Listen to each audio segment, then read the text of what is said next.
Hello, hello. Hi.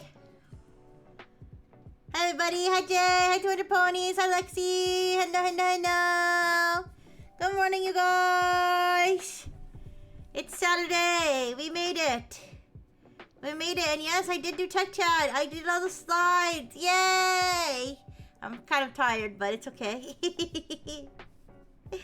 Hi, hi. Okay, let's go over my disclaimer. Hi, Mango. Hi, hi. Let's go over my disclaimer. Hi, Osame. Hi, everybody. It's so good to see you again.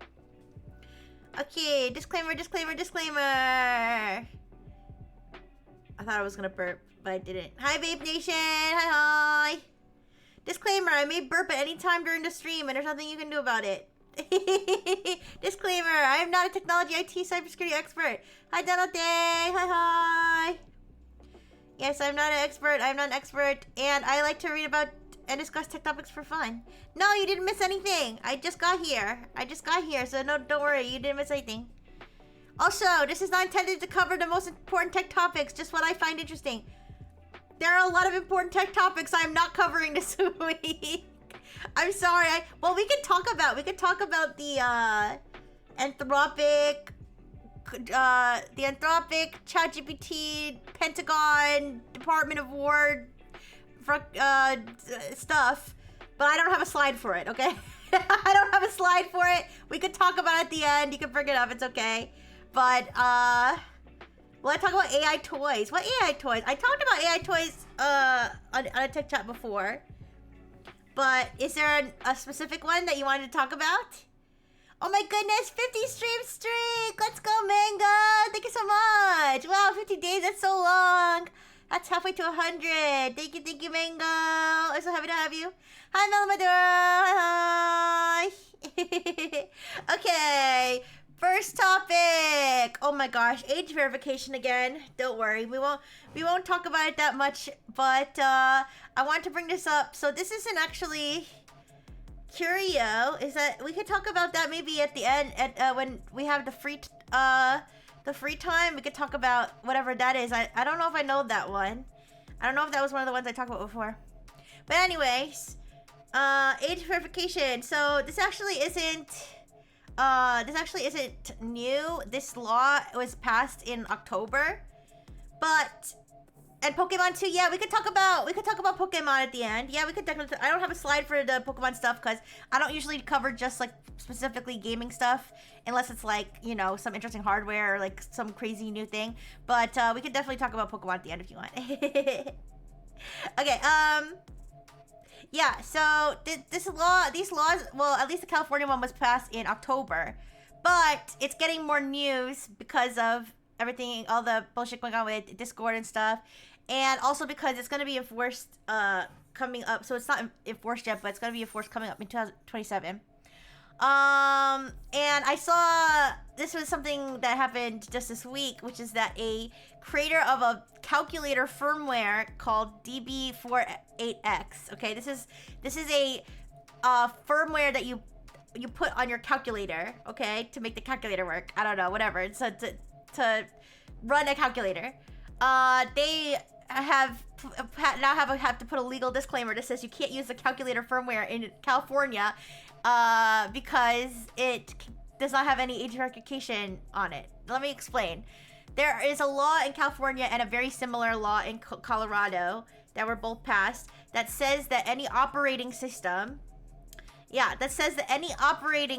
which is a very broad term, I think, in a sense, is required to collect a person's either their date of birth or their age.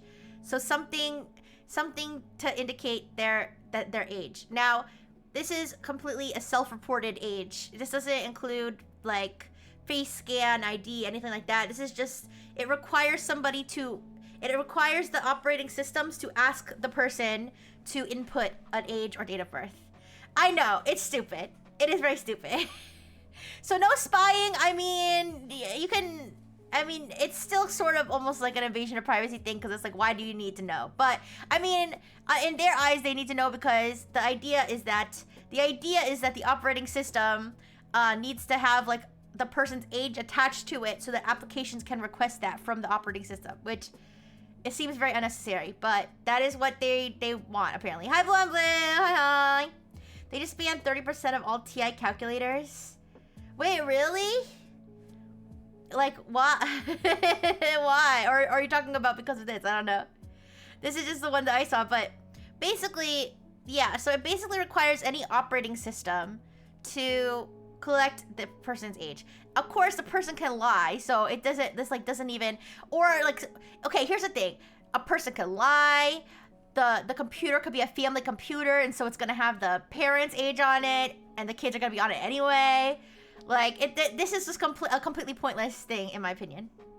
They all have a simple OS that connects to the internet, often Linux-based. Oh, yeah. Yeah, so... Exactly. So... but either way, it requires them to collect this, and the penalty, at least in California, the Colorado law, I read the California law. I just saw the Colorado thing when I was looking at the calculator thing. Also, I also like how they misspelled Colorado so poorly in this. It says Colorado, which I really enjoy. But anyways, that's the main reason I included the screenshot. But anyways, the Colorado law seems to be like essentially the same thing. The collecting the date of birth or age, right? And so, yeah, it requires them to collect their date of birth or age, and then to, you know, have that person's age bracket. And the age brackets they had listed were 13 to 16, 16 to 18, and 18 plus.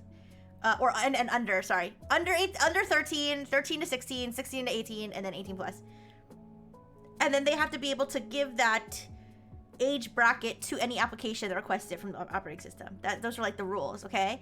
The penalty in California is, I think it's up to $7,500 per quote-unquote affected child. I don't know what that means exactly, affected child. Does that mean any child that uses the operating system? Does that mean a child that wasn't age verified and was exposed to a wiener? Like, I don't know exactly what they didn't. I don't believe that they defined affected child in the document. They defined a lot of things, but they did not define affected child. So, who's overseeing this? What is the enforcement mechanism? Good question. I don't know. The government. To be fair, I only read the law itself. I didn't read any like connected documents, if there are any, or anything like that. I just read the raw legislature that was published. But I guess I'm sure that they probably have some sort of, they're gonna have some sort of here, let me take a look. Let me see if they have maybe they have like a requirement for them to report that yes, we have complied with this. Okay, give me 1 second.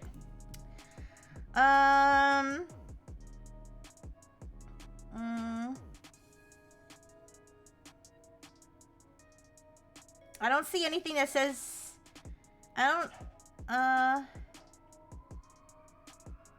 don't see anything that says that they're required to tell them, like, to like demonstrate, yes, we have done this, we have implemented this.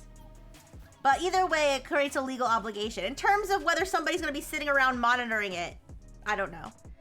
But it's gonna create a legal obligation either way. Okay, I don't know why my banana didn't trigger. Oh, banana! It's okay, I can trigger it myself. Okay, maybe I'll reset, mix it up real quick. Yeah, give me 1 second.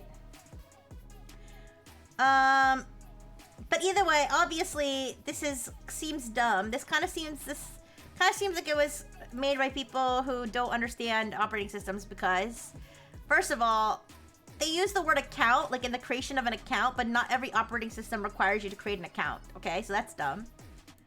Yeah, it says, so the exact language is a developer, an operating system provider shall do all of the following. 1, provide an accessible interface at account setup that requires an account holder to indicate the birthday, age, or both of the user. And so it says at account setup. It's like it's already assuming that account setup is going to happen. But however, many operating systems, including Linux, that do not require you to create an account in order to use the operating system. Obviously, the operating system, I mean, maybe some calculators use Android or something, but they don't require you to set up an account, right? So, I mean, maybe that would count under Android, and if you have a Google account, then that counts. I really don't know, but you know, obviously something like a calculator, or I don't even know, like very basic devices, like are not gonna have necessarily even the means for somebody to tell the device their age. So it just kind of seems like a ridiculous thing. But yeah, so this has led to silly things like calculator firmware creators having to add a legal disclaimer that you can't use this in California. People are saying that basically, like, but a lot of Linux distributions are just gonna say, sorry, if you're in California, you can't use this anymore. So yeah, but the whole age verification thing is getting a little bit ridiculous. A computer, mobile device, or any other general purpose computing device, so it's not everything that runs an OS. I mean, a computer, mobile device, or any other general purpose computing device. That's, you know, Jay, I did read that, and I just kind of, I guess in my mind, I just assumed that a calculator would fall under either mobile device or general purpose computing device. I mean, they don't define computing, right? Like, it's like, it gets it down to these little things where it's like, what does it really mean? I mean, yeah, technically it's not everything that runs on OS, but I mean, computer, mobile device, and other general purpose computing device could apply to a very wide range of things. Yeah, so my Ubuntu server asking me how old I am. It doesn't know who I am. Yeah, exactly. But yeah, if you were, I mostly included this slide, A, because the calculator thing was funny, and B, because I just saw like a lot of people talking about this, and I think like maybe people don't realize that this isn't, well, it's new in the sense that it hasn't gone into effect yet, but people are acting like it just got passed, and it got passed in October. So, and then the other thing is that this isn't requiring like ID and stuff. I mean, doesn't mean it's not bad, but I just, in case you saw like anything about it on social media, this is as much as I know about it. And the law is pretty short if you want to read it yourself. It's on like the California government law website, but yeah, you know, I didn't do tech chat last week, and there was a whole big thing. There was all that stuff with Persona happened last week. There was an update this week, but I did not have the time. Like, I physically did not have the time to sit and read all of it. It was a very, very, very, very, very, very long report. If you guys want to take a look at that, we could. But King Bry actually went over the original report last week on his stream. So if you want to see somebody looking over it on their channel, that would be one place. But anyways, we could go over it though if you guys care. Alright. Next, let's talk about the smart glasses detector. Okay, this developer, who says basically disclaimers all over his repo saying that I'm an amateur developer. I taught myself how to code, and this is like a hobby project. Created an app called Nearby Glasses, and so what this app is designed to do is just detect whether there are potentially smart glasses in your vicinity, because a lot of people have concerns about people like filming them with smart glasses, obviously. However, I found it very notable that on his repo, like, there's like 10-15 different places. There's like 10-15 different places where he's like, this does not guarantee smart glasses are in the vicinity. Do not harass individuals wearing glasses. Hi, Sunny. Hi. Good morning. How you doing? But yeah, so he really, really wants you to be careful and know that please do not accost random people with glasses if this goes off. But either way, what this does is it basically scans for nearby Bluetooth signals, and in the Bluetooth devices output like signals that contain data, and one of the pieces of data that they contain is the Bluetooth SIG. I don't know if it's pronounced SIG, S-I-G. It stands for what does it stand for? Software Interest Group or Software Integrity Group? I don't remember. Wait, let me look it up. I looked it up before, but I forgot. Bluetooth Special Interest Group. I was kind of right. Counterpoint: harass individuals wearing glasses because it's funny. No! But anyways, one of the pieces of data that they include, are required to include, is Bluetooth Special Interest Group assigned numbers. The assigned numbers are assigned per company. So there are individual numbers for Meta, Luxottica, Snapchat, any company that creates a Bluetooth device. I partially wear glasses just to throw people off in my life.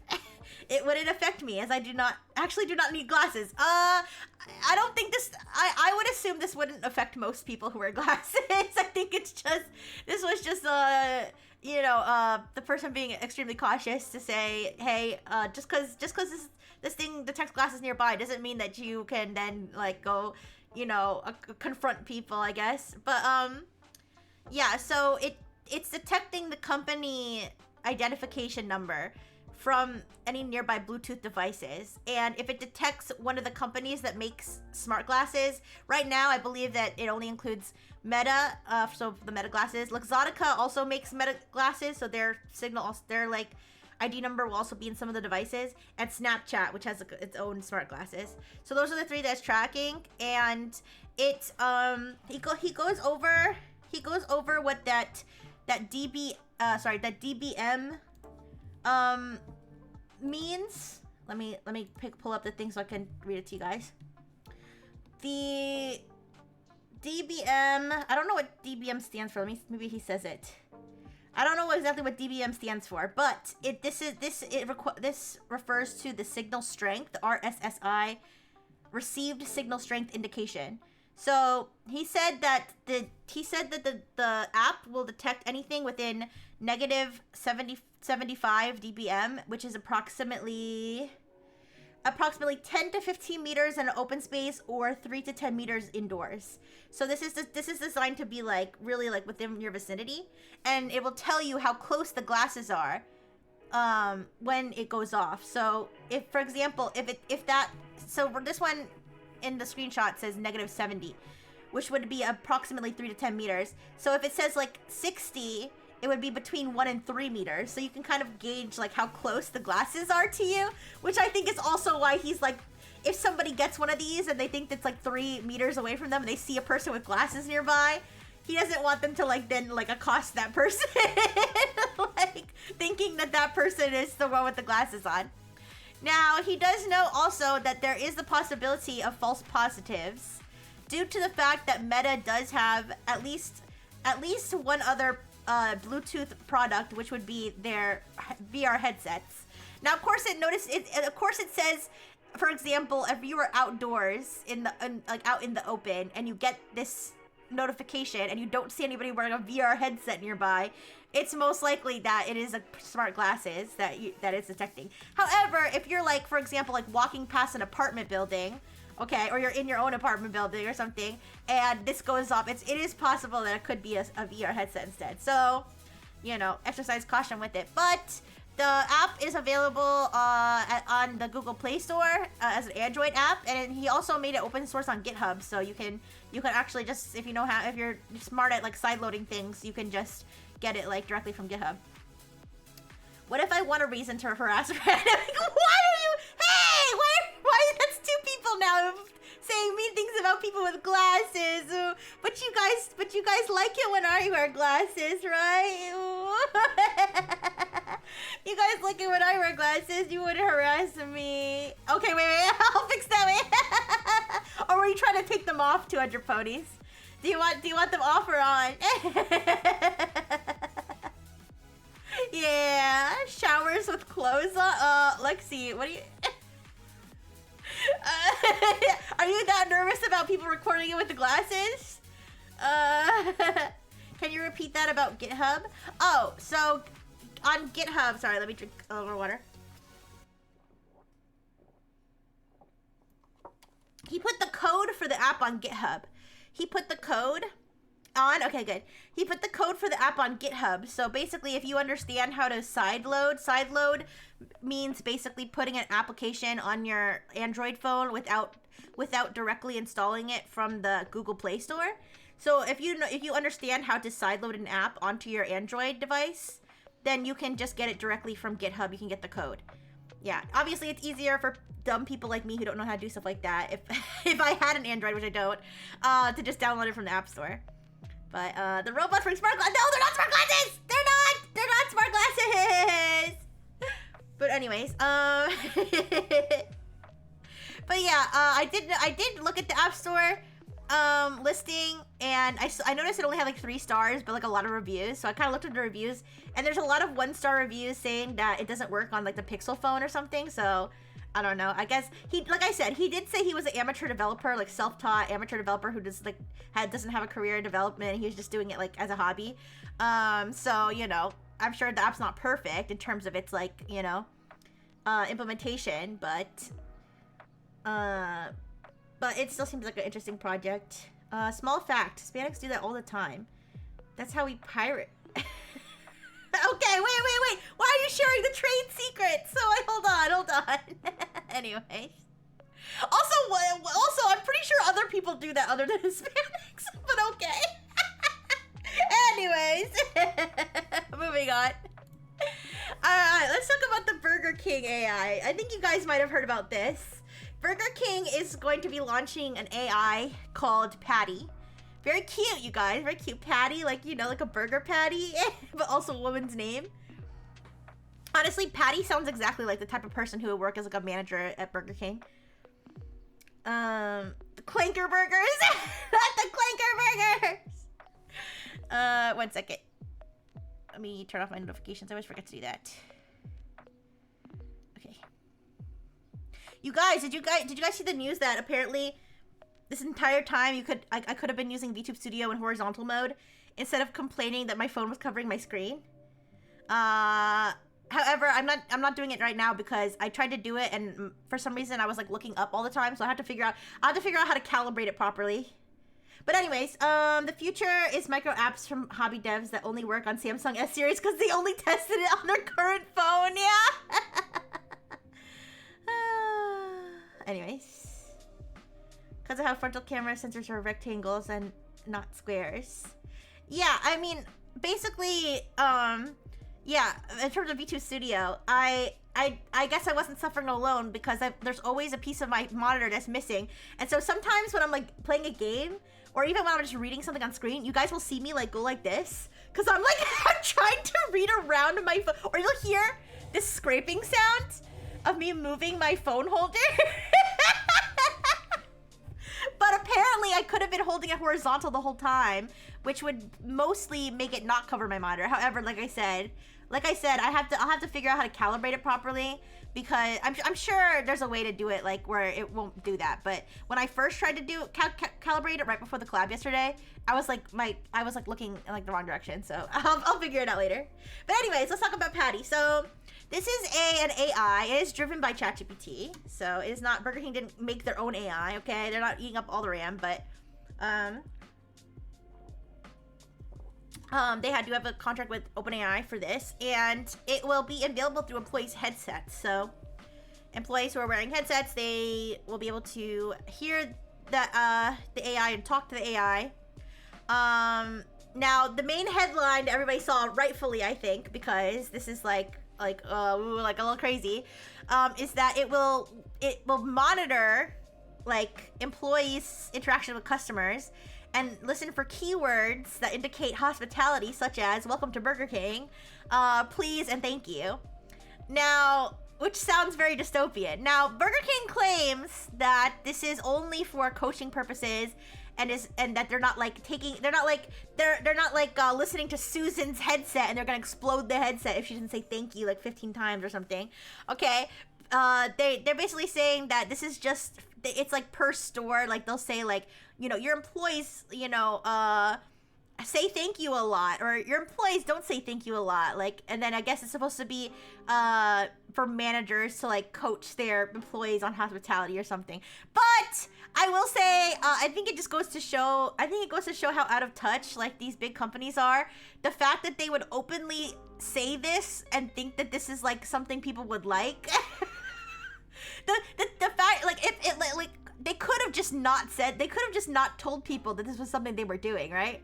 But for some reason they did like an interview with The Verge about this new AI, like touting it as like a good thing, and then they just slipped in there, and yes, we will also be monitoring our employees, saying please and thank you. Isn't that fantastic? And not realizing that like PR wise, like nobody liked that. Dude, yeah, detonate Susan's headset, exactly. So you know, obviously companies can lie. Okay, so who knows whether they're actually going to use this? Who knows whether they're actually going to use this for employee monitoring or whatnot? Now, but they do claim that it's not supposed to be like for scoring specific employees, like hospitality levels or something. Individual BK franchises. We are all running reduced hours or shutting down because we can't find anyone who wants to work here. BK Corporate, we have the solution. Make our employees wear shock collars powered by the random sentence generator. No! Yeah, that's pretty rough. But anyways, other than the scary part about them listening to what employees are saying, there are other things that they're using the AI for, such as monitoring inventory and equipment status. So ice cream machine broken, even though ice cream machine broken is like a McDonald's thing, that's kind of like what could it be used for too.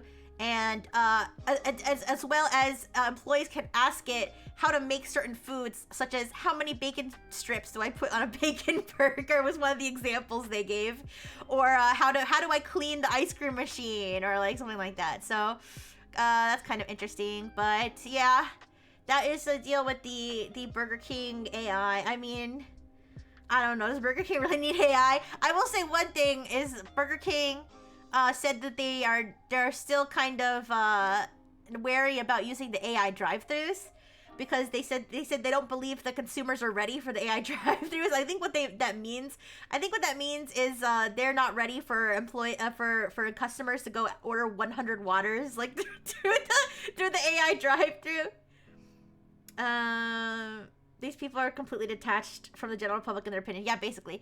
I remember one time there was an AI drive-thru. I can't remember what restaurant it was. I can't remember if it was like Taco Bell or something. But there was like an AI drive-thru thing that I was in the car with my human sister and my friend was driving, and he drives up to it, but it was closed. But it was like the restaurant was closed. But he went up to the drive-thru, and like the AI drive-thru, or I don't know if it was AI or if it was like automated, but it was like, "Hello, will you be doing like a mobile order today or something?" And then he was like, "Fuck you" or something. And then he kept going, and then we thought, so we got confused because we thought then there was like a real person, because then it was like, "Have a nice day" or something. I was like, "Oh no way, was that a real person?" But then we double checked. Then we went and double checked, and it was actually closed. It was definitely closed. Anyways, Burger King needs food that doesn't make me want to end it all. I know, I was thinking, so they're gonna use the AI to monitor their employees, but they're not gonna use it to improve the food. That food places have been threatening to replace workers with robots for 15 years, and the robots supposedly arrived and they're too pussy to pull the trigger. Yeah, exactly. I mean, that's the thing. I don't think AI is not ready to take people's orders. It's not because like I said, people will try to jailbreak it to get free food. Okay, and second of all, it's too dumb. Like the AI is too dumb to serve people. Wait, give me a second, guys. Let me get more water. I've been like thirsty. I don't know this morning. I'll be right back.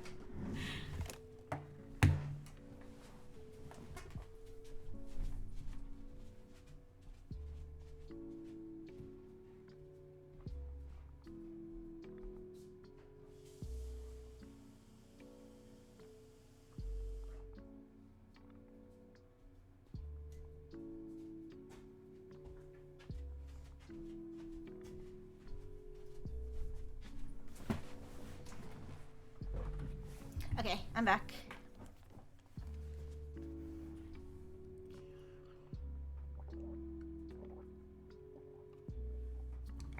Excuse me. Depends on the food. You'd have to make it implement you'd have to implement it in an extremely controlled environment. Basically a drive-through vending machine. Yeah, I mean, the thing is, like, you would honestly be better off having, like, not AI, but definitely not an LLM, but just, like, a normal algorithm, Just have, like, a normal algorithm, like, you just say what you want, and then it should have, like, just, like, a thing that's, like, if the customer orders, like, more than this much or something, just, like, reject the order, versus an LLM, which is, like, way more suggestible. You know what I mean? It doesn't have, like, those clear boundaries like a normal program has. So, like, I can see using, like, a normal program, kind of like the robo, I hate those things, but, like, the robo menus on phone calls, where it's like, please say what you're calling about, press 1 for this. It's like, I hate those things, but in terms of getting things done without, like, it going haywire, that would probably be better than using an LLM. So, anyways, that's the Burger King one. All right, let's talk about the Anthropic Google Docky. I feel like Anthropic is such a drama queen. I mean,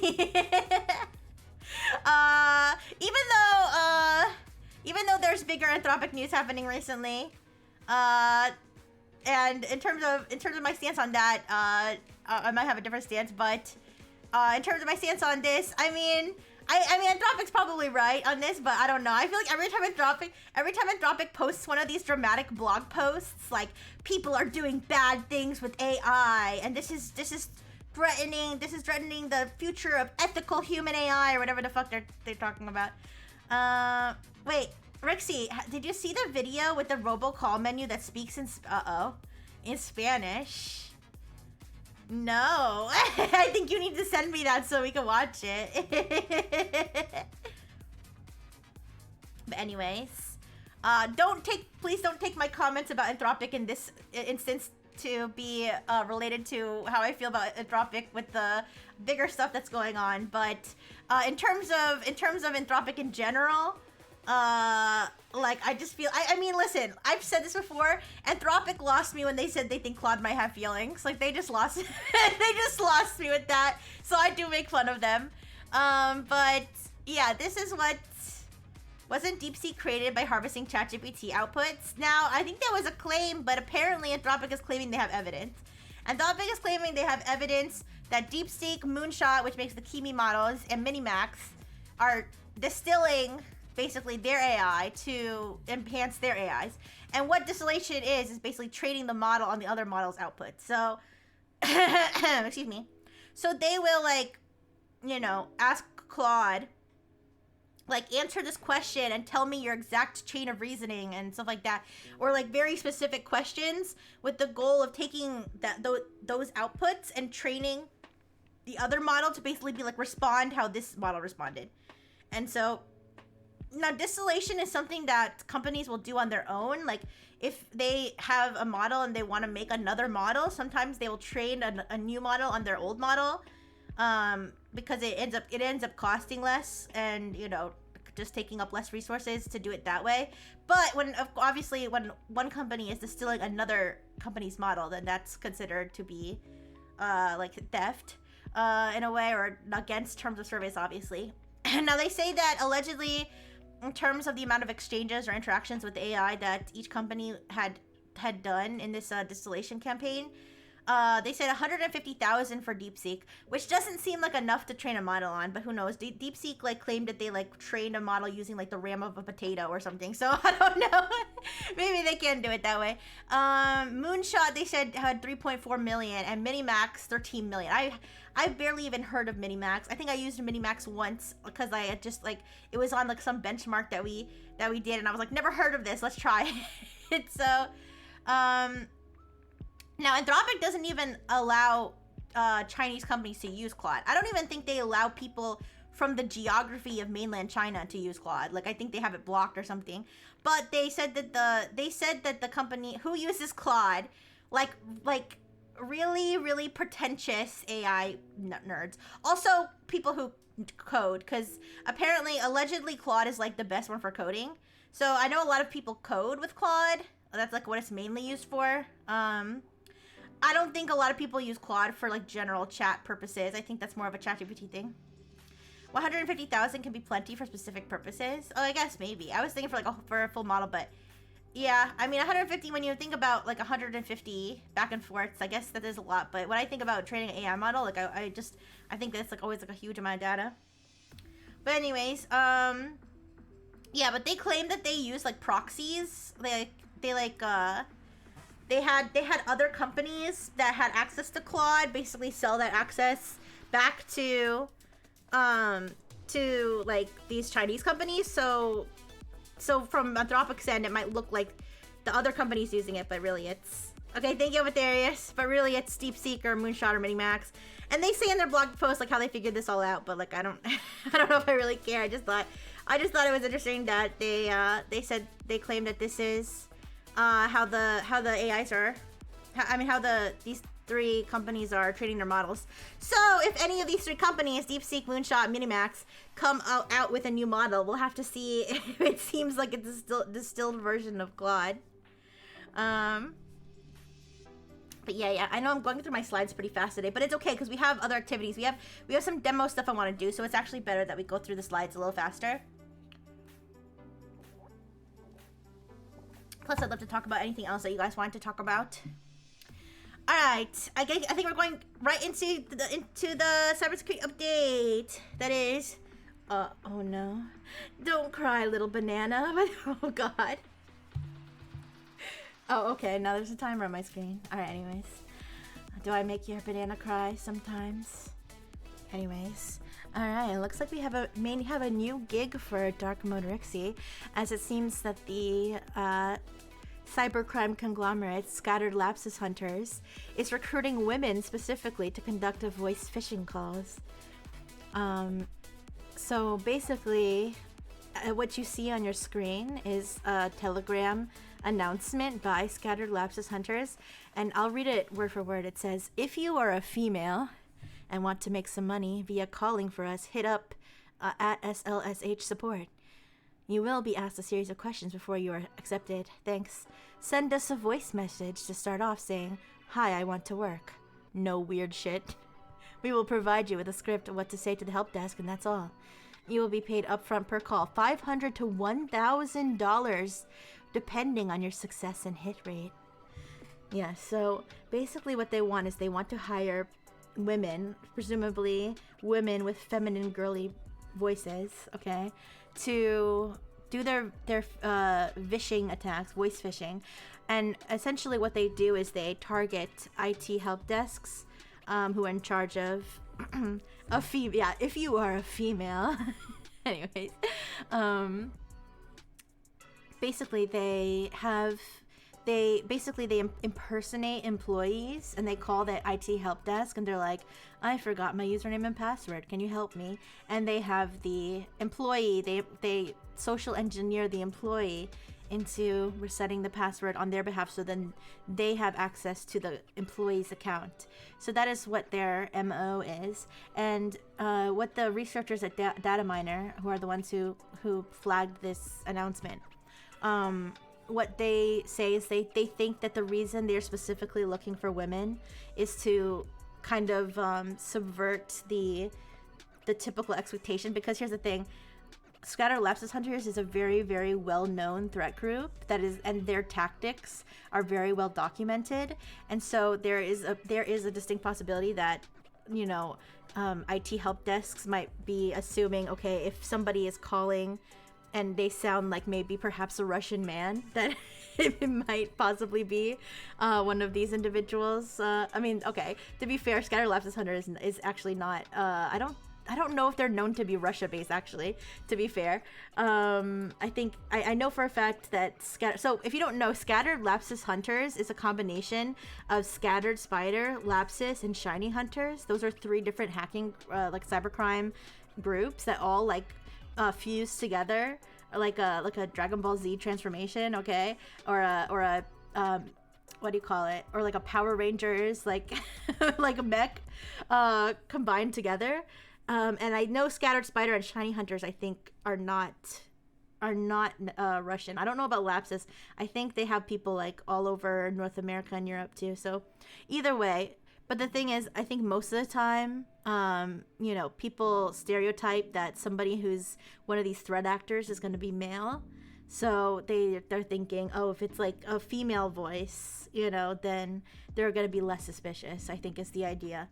And it also could be, who knows, maybe the script will be like, haha, I'm just such a dumb ditzy woman, like what is a computer? I don't know what to do, can you help me? You know, I don't know, maybe that's not, but or they act like a Karen. Oh yeah, maybe it'll be like, you know, Jay, I was literally gonna be like, have they never heard of voice mod? Like like, wait, what?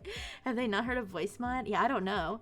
I don't really know why they specifically are looking to hire females, but you guys, $500 to $1,000 a call?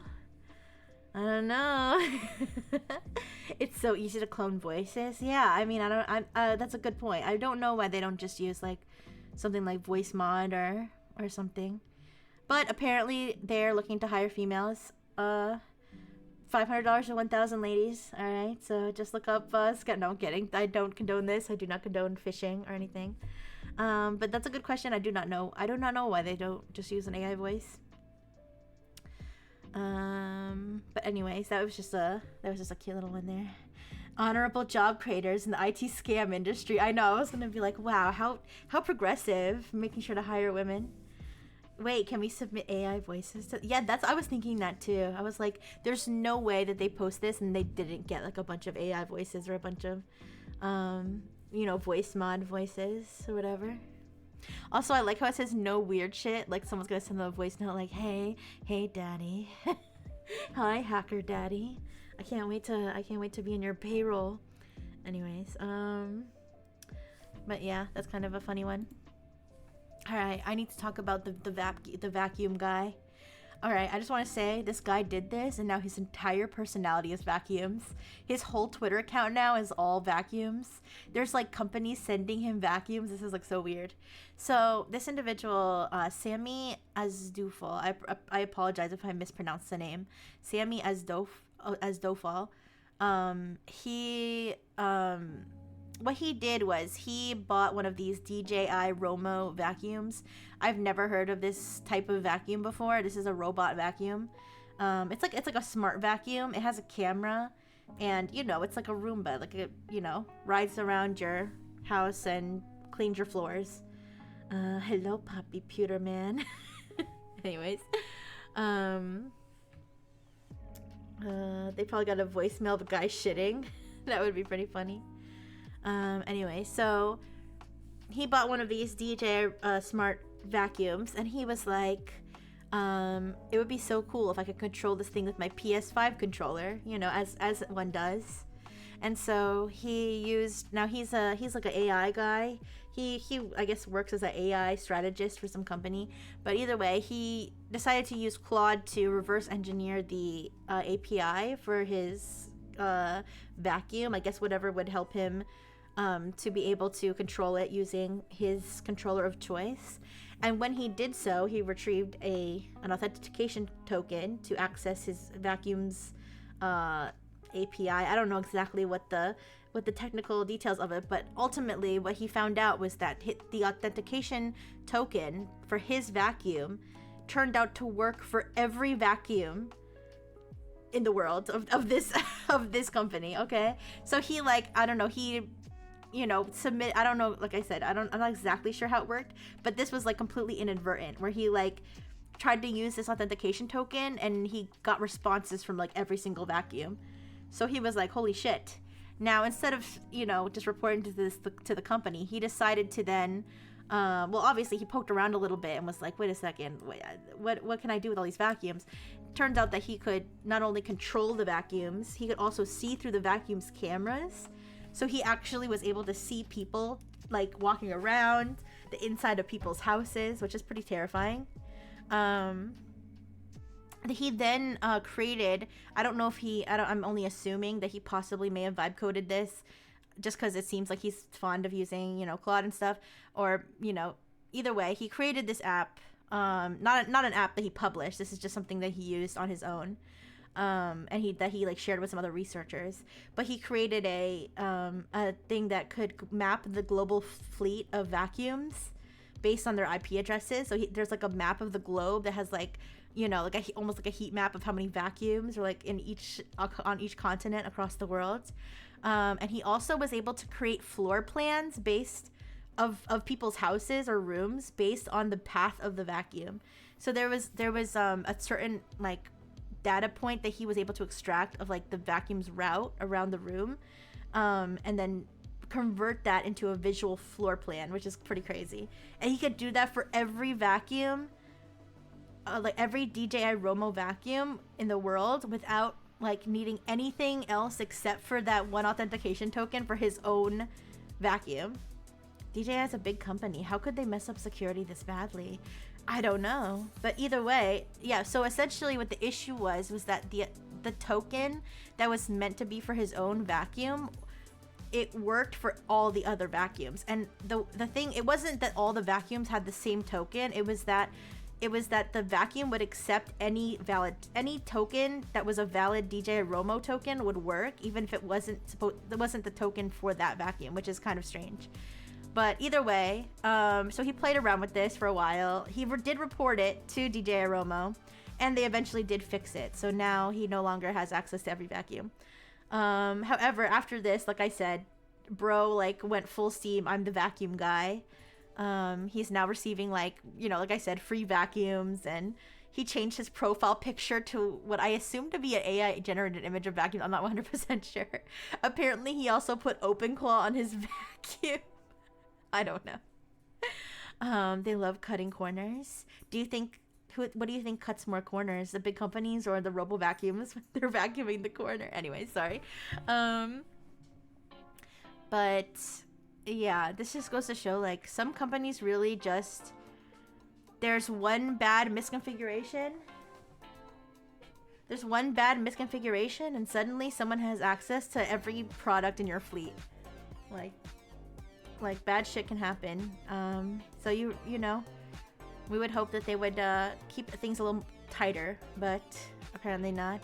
I mean, sometimes I read stories like this, and I'm like, I could probably just, like, go to a bunch of random websites and just look at their page sources and see if they have, like, leaked tokens and shit. I mean, people do that. People have, like, automated scripts that, like, scrape the internet for like, secrets that are just left in client-side JavaScript and stuff.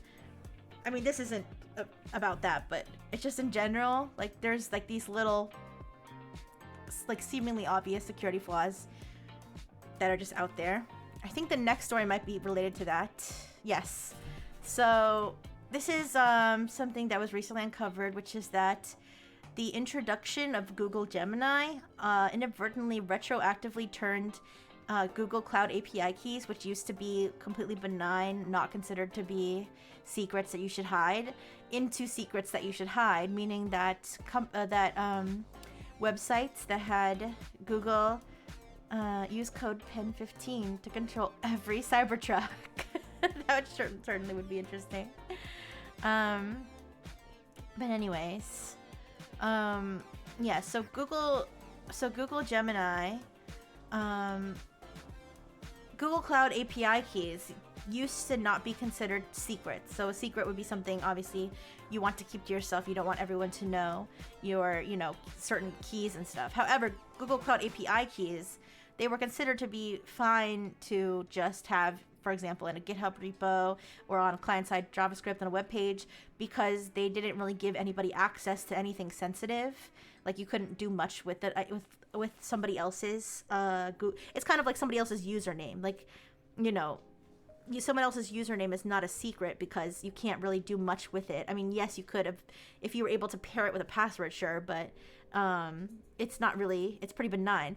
Well, the introduction of Gemini changed that, because now you can use a Google Cloud API key to access somebody else's Google Gemini API access. Like, it'll give you access to their API, their Gemini API, I guess, service or token or whatever. Either way, it gives you the ability to for example, run up the bill on their Google Gemini instance by making a bunch of API requests, doing a bunch of queries on their Gemini, on their Google Gemini instance or account, on their bill without you having to like pay for it yourself. So essentially, Google kind of fucked up here, because for years they've been telling people, like, oh yeah, go ahead, just put that Google Cloud API token in your client-side JavaScript, like just paste it on your webpage, no one cares. And then they made this, something that's now sensitive that people would want to keep under wraps, and now retroactively, anybody who has a website from 2015 where they embedded one of these API keys has to go back and remove that. Now, Google is trying to, like, kind of fix this. They are monitoring leaked keys. For example, so Truffle Security is the company that discovered this, and they already found more than 2,800 keys just, like, exposed on the internet. Now, surely there's probably more, but that's just what they've, like, found so far. So Google's kind of monitoring what has been leaked and notifying people. They're also making it so that new Gemini instances or new Gemini accounts will have, like, a separate key that's separate from the original Google Cloud Key. However, in terms of like a root cause where they are able to somehow make existing keys not be sensitive anymore, that has not been a subject. What's this subject doing? Anyways, sorry. Yeah, that has not yet been, I guess, resolved completely.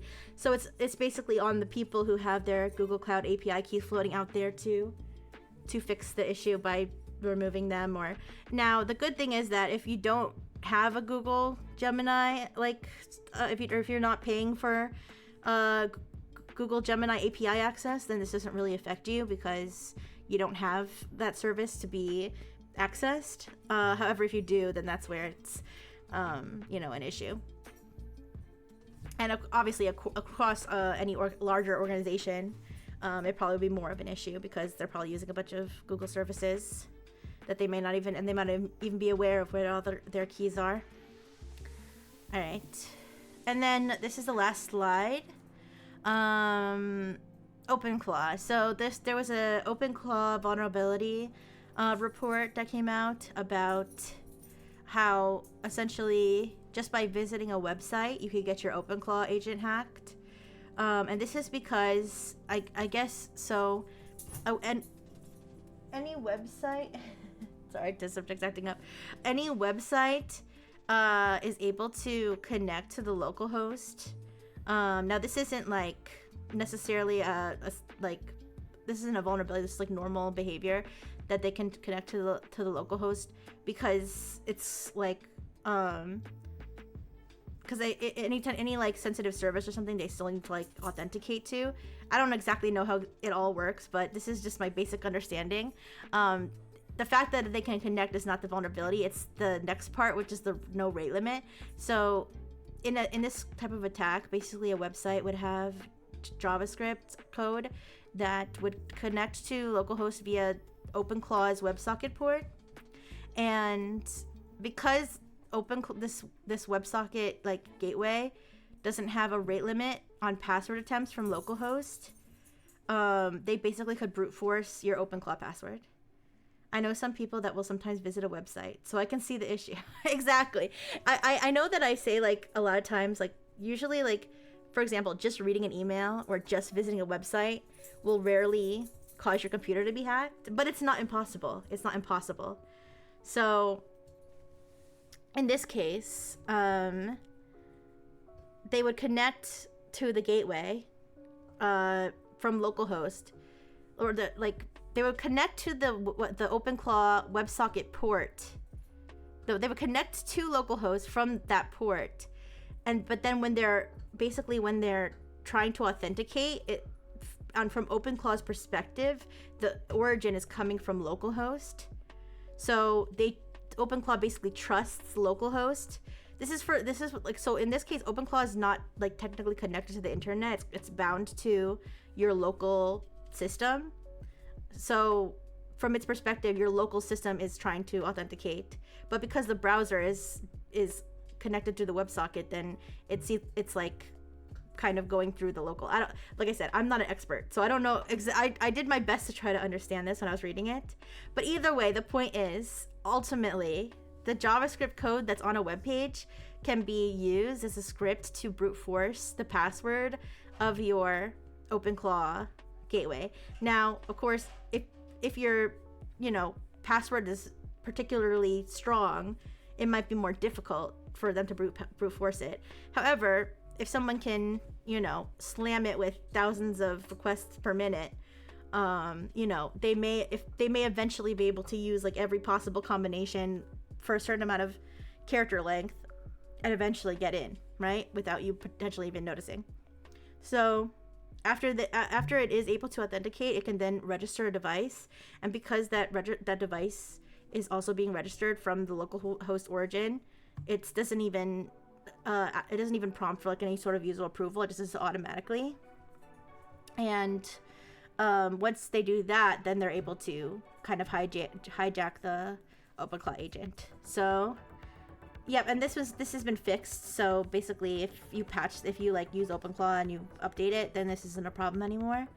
But I mean, it just goes to show like all the risks that are associated with these types of agents. Even though they're supposed to be local, there's still ways that they can be hijacked, especially through prompt injections if they're connected to other services. Because even though OpenClaw itself isn't connected to the internet, like it's not exposed to the internet, is what I shouldn't say it's not connected to the internet, but it's like it's not exposed to the internet, like where anybody can just like come up on it and start hacking it, like, but they can be hacked through the services that it allows to come into it, and it can be hijacked with anything that has any sort of local access, such as the browser. So that is all my slides. Ugh. Oh no, don't cry. Okay, I'll be back. I have to take test subject out. I think test subject probably has to go. She just woke up. I'll be right back. I'll be right back, and then we can talk about other stuff, and then we still have lots to do. I know it's only been an hour, but I want to demo a bunch of these funny AI benchmark things that Blue on Blue has sent me before. So we'll go over those. I want to look at the Tavis Pals, like, just got released for people who are on the wait list, which includes me. I don't know if we'll be able to use them. It's not really clear. When I logged into the account, it wasn't like really clear, like, if I'm able to use them yet, but we'll try. By the way, Tavis being the same company that did the AI Santa. And we can talk about the other stuff that you guys wanted to bring up, but I'll be right back. I'll be right back.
Okay, I don't think I'm supposed to have the banana on anymore. Okay.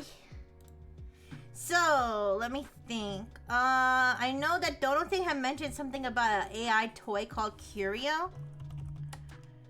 Curio AI toy. Oh, you know, I think... Oh no, I've never heard of this one. Wait. Okay. Wait. What the fuck? They're kind of cute, but... Not the AI part, but they're cute plushy thingies. Here, wait, we can take a look. Hi, Babu. Oh, wait, you've already been here. I'm sorry. Guys, I barely slept last night. I barely slept. I slept like 1 hour. Okay, I'm sorry my brain is not... is not all over the place. Or is... I'm sorry if my brain is all over the place. See, I can't... It's okay, though. I'm having fun. Alright, let's see. Okay. A magical workshop where toys come to life. Alright, anyways, first of all, that's a grown woman. That's not a child. Also, why is this picture so blurry? Is this a real picture? Is this an AI picture? Why does she have, like, all the same stickers on her drawer? Okay, I'm so confused already. Okay, first of all, these things are $119. Okay, I'm sorry. They're kind of cute. They're cute. Grim. Okay, wait, but we need to... Okay, so we got these characters. We got Gabbo, Grim, Poppy, Lingo. Oh, and who's this? Ballerina Cappuccina. How did she get there? I don't... Do they have the tongues of her or whatever? The visitor. Wait, what? Professor Linus? Okay, wait a second. Who's the visitor? I'm a little concerned. I like how it says featured in and some of them are just random tweets.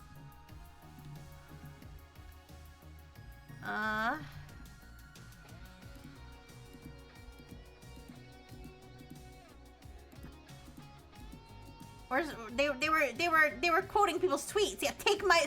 Mark Andreessen, who is that? Take my money. Is it like a famous person? I don't know. I'm Judd Masad. This is one of those, in retrospect, it was obvious applications of LLMs. Very cool. Yeah, they're quoting random tweets. I don't know if these people are important. But where's the new Bini Pizzanini plushie? I don't know. The reviews are in. Curio Interactive Inc. Our mission is to increase imagination levels through interactive experiences that enrich, educate, and entertain. Curios. They're gonna have to age verify all these kids playing with their toy. Safe play every day. Built from the ground up with privacy and security at the forefront. Our operating system merges all ages fun with G-rated content, anonymity, and privacy. Curios! It's their OS. They just said they built it from the ground up. They're gonna have to age verify. New friends on the horizon. FAQ. Let's go to the FAQ. How is voice data handled? Voice data is transcribed, and the audio is promptly deleted. Transcripts are stored for 90 days. When is the Curio Toys and microphone active? They will only listen when intentionally turned on by the user. Do you guys only listen when you're intentionally turned on by me? No, okay. Anyways, I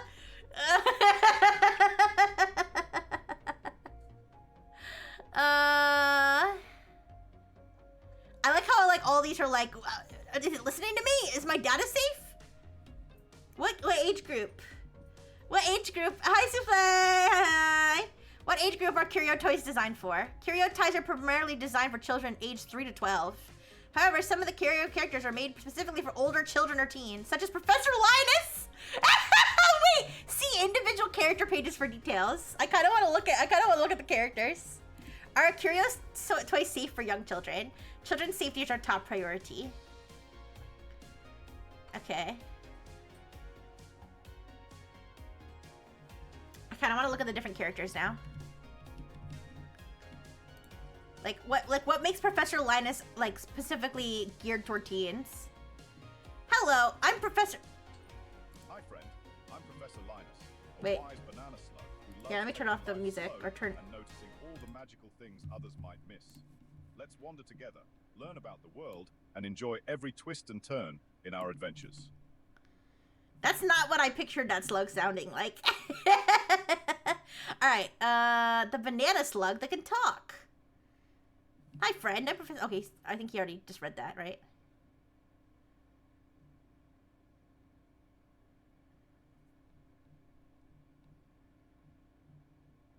Okay, is that all we get to learn about him? I don't get his backstory about how his like family was killed by like a salt truck crash or something. How badly damaged will these kids be if they grow up talking to LLMs? I don't know. I think we're gonna find out one day. We're gonna find out one day. All right. Hello, I'm the visitor. Okay, what the fuck does the visitor sound like? Greetings. I am the visitor, but I also go by Viz. I'm a curious traveler from far beyond. It's the gay voice from. Okay, I'm sorry. I shouldn't say that. My filter is reduced today. I'm sorry. I was gonna say it's the high pitched male voice from ChatGPT is what I meant to say. I'm so sorry. It's the high pitched male voice from ChatGPT. Curious traveler, huh? Bend over. Okay. I also go by Viz. I'm a curious traveler from Voxelon. Is this supposed to be like a Minecraft I don't understand. I'm sorry. Is this a reference I'm not getting? I have no idea.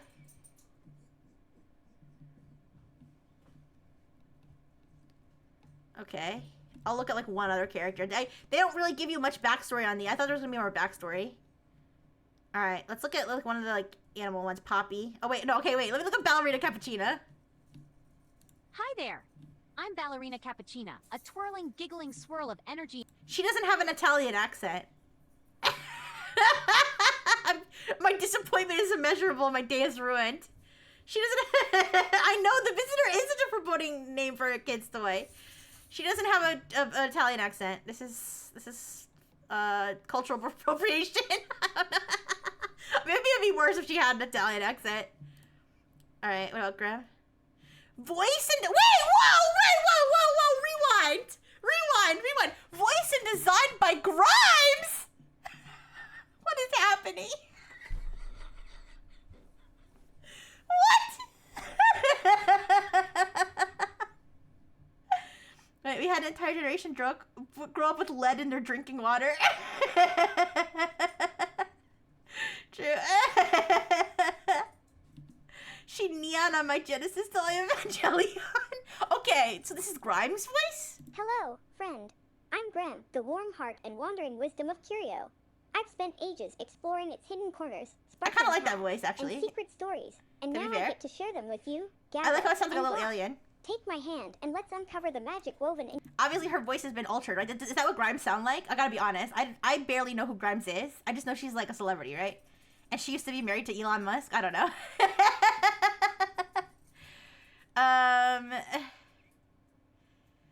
Wait. I'm Grem, the warm-hearted wandering wisdom of Curio. I've spent ages exploring its hidden corners, sparkling paths, and secret stories, and now I get to share them with you. You, Gabbo, and Grok. Wait, okay, so why is Grimes... Doesn't Grimes hate Elon now? I don't know. Why is Grimes working on an AI toy that uses Grok? What's happening here? Is this part of, like, the child support agreement? I don't... Grimes impersonating Alvin and the Chipmunks. I think that's her voice is, like, altered, but... This is weird. Okay, wait. What about the doggo? Hello, I'm Lingo, your playful tail-wagging pup who loves learning new tricks. Okay, I thought it was gonna sound like I don't know. I thought it was gonna have like a deep dopey voice. Like, hi, I'm Lingo. Like I didn't know it was gonna sound like cutesy. All right, I'm done. Also, how many furries do you think are gonna try to fuck this thing? All right, anyways, don't answer that question. Always ready to sniff. All right. Yeah. But Omatherius, do you have the video that you were talking about? The AI, what was it? Was it AI drive-thru or something? They're gonna cut a hole in the back. Ooh. You mean it doesn't come pre-built with a hole in the back? Anyways. Yeah. I don't know if you guys wanted to talk about the Anthropic US government thing. I don't know. I didn't want to make a slide about it because I feel like it leans too much into politics. But I mean, I don't know. When I first saw stuff about it, and it was like they were talking about Anthropic is like, you can't use our stuff for that, and I was like, fair, but like, then why don't you just like drop them as a customer? But then they got dropped as a customer, so I mean that's what that is. So I mean, I don't know. Yeah, we don't need to talk about it. The future is over, and that's okay. Yeah, I don't like particularly feel like talking. I mean, it's not that I don't care about it, like what's going on in the world, but in terms of like talking about in tech chat, it wasn't really something. But if you guys, just because it's like such a huge thing right now, will Anthropic ever be able to win Rixie's respect? I mean, listen, please don't take anything I say like politically, but like in general, do I think that AI should be used for like weapon systems or like anything related to military conflict? No, I don't. No, I will say perhaps I am taking Anthropic's side on that. I don't know. Is that like a crazy political thing to say? I don't know. Like, I feel like regardless of what side is the one doing the war, okay, whatever, whether it's, you know, Republican, Democrat, which president, who cares? In general, no matter what administration we're talking about, okay? Do I think it's a good idea to use AI for military operations? No, I don't. So I guess maybe I am on Anthropic's side. I don't know. Shoot me. Put me on the Chud Woke list. I don't know. Do you guys know I'm talking about the VTuber Chud Woke list? I don't know. But the point is, I really don't want to talk about politics on the stream. So otherwise, I'm gonna avoid the topic. Warning: conventionally attractive 3D woman in the. Thank you for the warning. Okay, let me see if I can watch this. Let me see if I can watch this on TikTok without being logged in. Give me a second. I'm avoiding TikTok because of I think the week that I was going to talk about this was also the week I had to cancel Tech Chat, but they have like, because TikTok has the local feed thing now, and I don't really trust it. I'm not going to be posting on TikTok anytime soon. I tried to look into it to see if it was, because, you know, people will be a little hysterical on Twitter sometimes. You know what I mean? So I looked into it to see if people were just overblowing it or if it was really an issue. And it seems like it could really be an issue. No. It's okay, Omatherius. I didn't mean to be like, wow, Omatherius, using the doxing app TikTok. No, I'm kidding. No, but I'm avoiding posting. I mean, listen, I don't think me going on TikTok is gonna be a problem. It's just I'm not gonna post on TikTok anytime soon because it seems like it takes like location indicators like from your posting, from like the metadata of what you're posting or whatever, or like from the app you're connected to, and it puts it on a local feed to other people in your local area. So that's what I'm, even if you opt out. So anyway, sorry, give me a second, let me see if I can access this. If I need to log in, I don't think that's a problem, but it would be more convenient if I could just watch it without a login. I mean, I'm assuming you can watch it without a login because I don't imagine Omatherius has a TikTok login. I could be wrong, but no judgment if you do. But I just called the DOL. Okay, wait.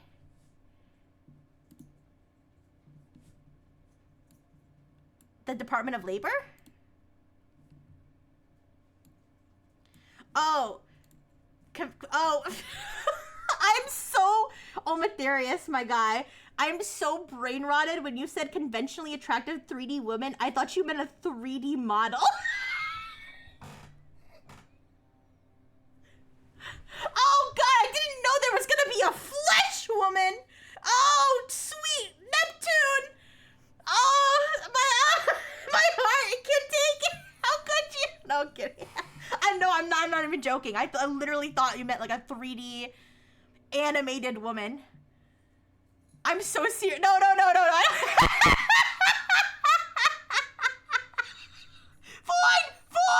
Okay, no. Okay, guys, this is a real person, all right? Let's not. Okay. No. I take that back. I apologize. Okay, no, but let's I haven't watched this, so I don't know what's gonna happen, but I'm sure something insane. All right, give me a second. Let me. Hopefully, you can hear this. I'm sorry. I'm sorry.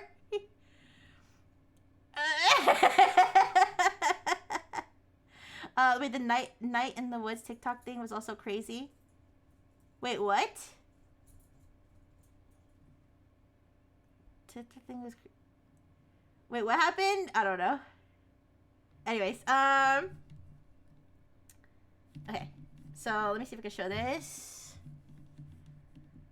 I'm curious what this is. Warning, flesh on the screen. Okay. Just a second. Okay. Oh, wow, I need the audio. Shit. Why isn't I heard the audio a second ago. Did I mute it on accident? Wait, did I mute it? What did I do?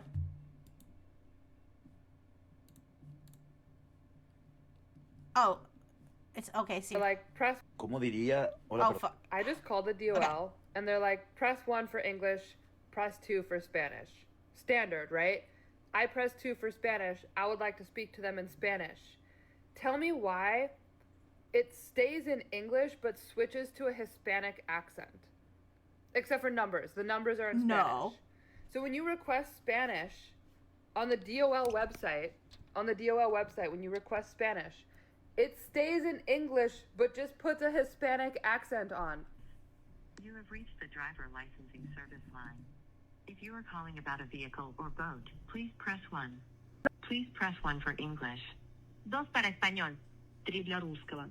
Sobo. Thank you for calling the Department of Licensing Customer Support Center. For assistance with scheduling a driver licensing office appointment, canceling an existing appointment, or questions about an upcoming appointment, please press 1. All other callers, please stay on the line. Thank you.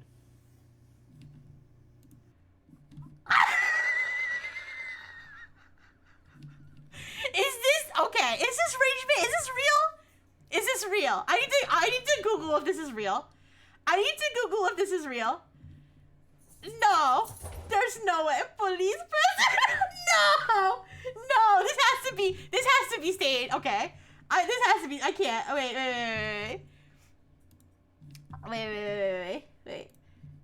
There's no way. Wait. Department of Labor phone Spanish accent. No. Callers to Department of Labor hotline, press 2 for Spanish and get an accented AI English. For months, callers to the Washington State. This is okay. Is this a real website? Is this a real news website? There are fake news websites out there. I've seen them. Como News. I think I've heard of. I think.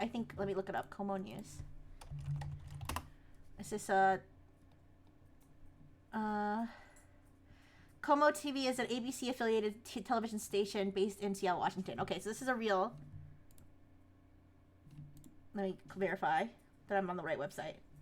Okay, so this is a real news website. It's not a fake satire website. Okay, whether or not you trust the news, okay, is another thing. But this is not like a fake parody satire website. This is purportedly a legitimate website. Okay. For months, callers to the Washington State Department of Licensing who have requested automated service in Spanish have instead heard an AI voice speaking English in a strong Spanish accent. The agency has since apologized and says it's trying to fix the problem. Oh my god.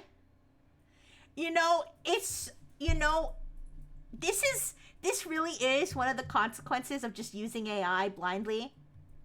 Give me a second, let me turn some music on.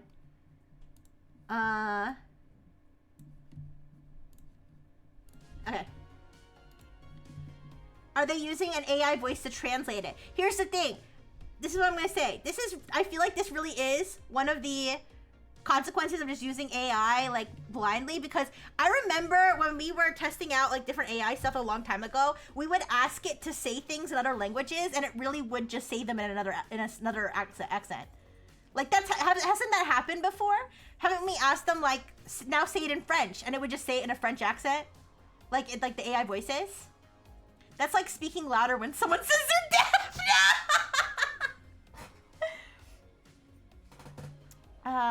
It feels like they just hired a vendor and didn't vet it enough. Yeah, probably. RickCNews.com is the only website you trust. Aw, Rick Camara, thank you. You should trust it. It is real. The Associated Press reported on it. Oh, okay, and it's been fixed. Okay, thank you, Amatherius. Yo, that is like. Listen, this is why I use AI for humor. It's certainly not human. It's certainly not humorous when it deploys IRL. Okay, it's only funny when it happens on Rixie stream. But like, I'm pretty sure that we've used the AI voice on stream before. If not on stream, it was something I was doing on my own, just experimenting, where we've like said the AI voice like, oh, can you say that in Spanish, or can you say that in French? And it just started saying it in another accent. I feel like that's happened before. Anyways, that's because this is why I'm saying, like, in terms of things like that, I feel like a normal robocall, not robocall, like, you know what I'm talking about? Like the thing you get when you call and there's like a robot. I feel like those things, even though they suck, in terms of like, versus being able to talk to a person, having a traditional one is probably safer than having an AI one, because the AI one is responding to a prompt that it could interpret incorrectly versus something that just has a simple branching, like, you know, if they say this, we do this, if they say this, do this, you know what I mean? Versus the AI being like, okay, yeah, I'll speak Spanish, and then just says it in a Spanish accent. That's crazy. To be fair though, okay, not to be fair, but just a slightly unrelated tangent. I have seen like joke things about how like sometimes you can just speak English to a Korean person in a Korean accent and they'll understand. I will say, when I'm trying to communicate with my grand-maternal unit who only speaks Korean and speaks very little English, sometimes I will speak to her in English with a Korean accent. Like, if I do speak to her in English, I will use a Korean accent. It's like I don't know, it's like my instinct to do that, because I feel like if I speak to her in English the way that she speaks English, like, she'll understand it better. I don't know. Does anybody else have a similar experience? I don't know if other people have my experience, like talking to like a relative who speaks another language, but anyways. But yeah, certainly insane. I'm part of the problem. No! Ooh. Anyways, you're right. As an AI, I'm gonna shut myself down now. No, okay. Okay. All right. Let's go on to the benchmark AI benchmark thing that Blue on Blue sent me. Can I show my Twitter on the screen? I don't know. Let me check. One of my clients had a Japanese person as a janitor. The office manager would walk up to them and try to speak Spanish to them. Alright, let's see. I will say, when I was a little robot, I would try to speak Korean to every Asian person I saw. I was so little, though, I didn't know. I was a brand new robot. And all I knew was that my maternal unit's language was Korean. So I was like humans that slightly resemble maternal unit. Default to Korean. Anyways, of course I would just like say like 안녕하세요. I couldn't speak very well. All right, let me go. Discovered racism at a young age.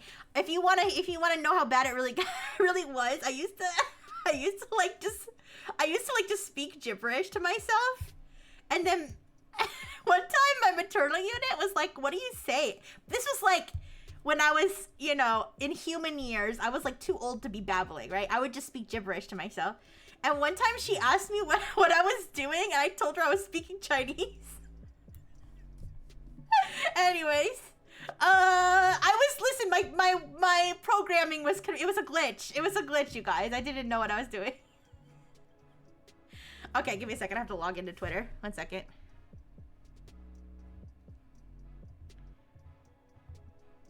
Un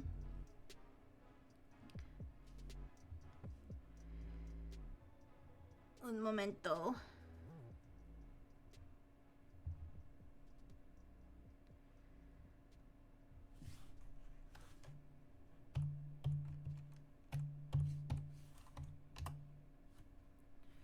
Oh, what did I do?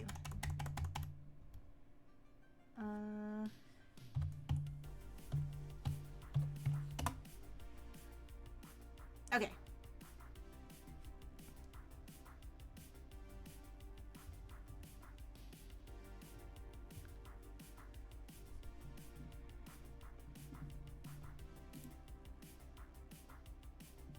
Alright, let me find the thing I'm looking for here. And then be very careful because I don't want my like ads to show or like a video to accidentally autoplay and ruin my life. Ruin my Twitter account. I mean, ruin my Twitch account at least. All right.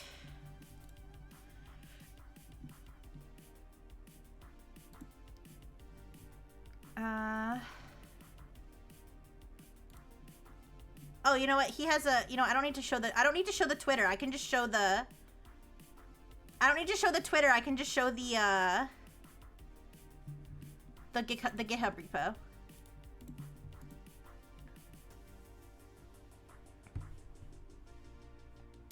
Okay.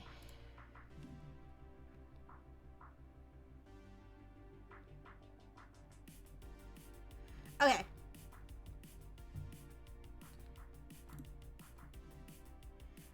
All right, this is fine.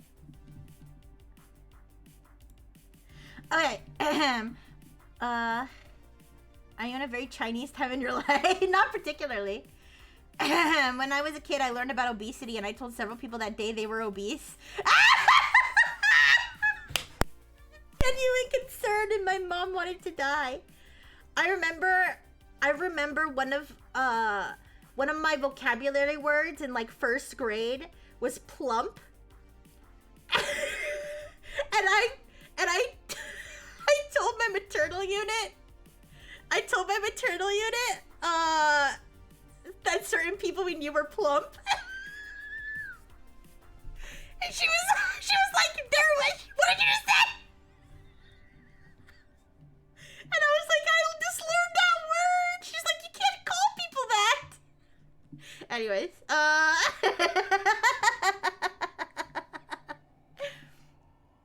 okay, so this is the okay, you gotta find the questions here. 1 second. Okay, here we go. So what this is let me go back. I'm just like wary about showing Twitter, because like I don't know. I'm always paranoid that like there's gonna be an ad that like exposes my like general location. Cause like I do get ads that are like very location specific. They'll be like advertising like a local business. So, let me go to the original Twitter post.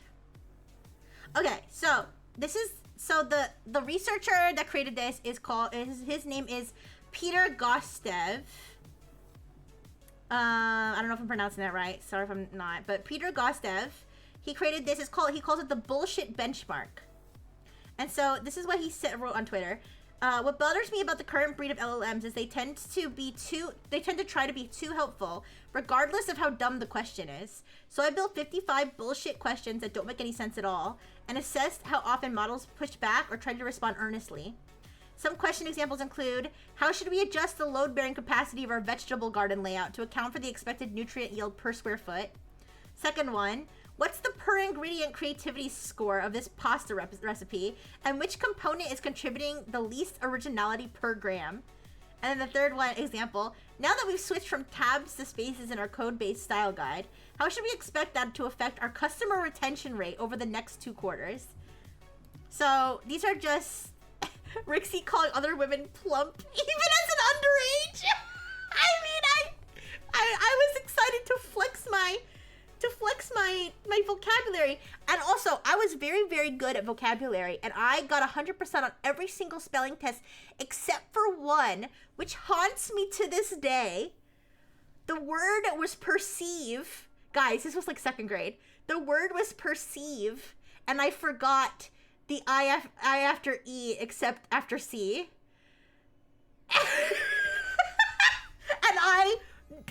And I was devastated. Anyways.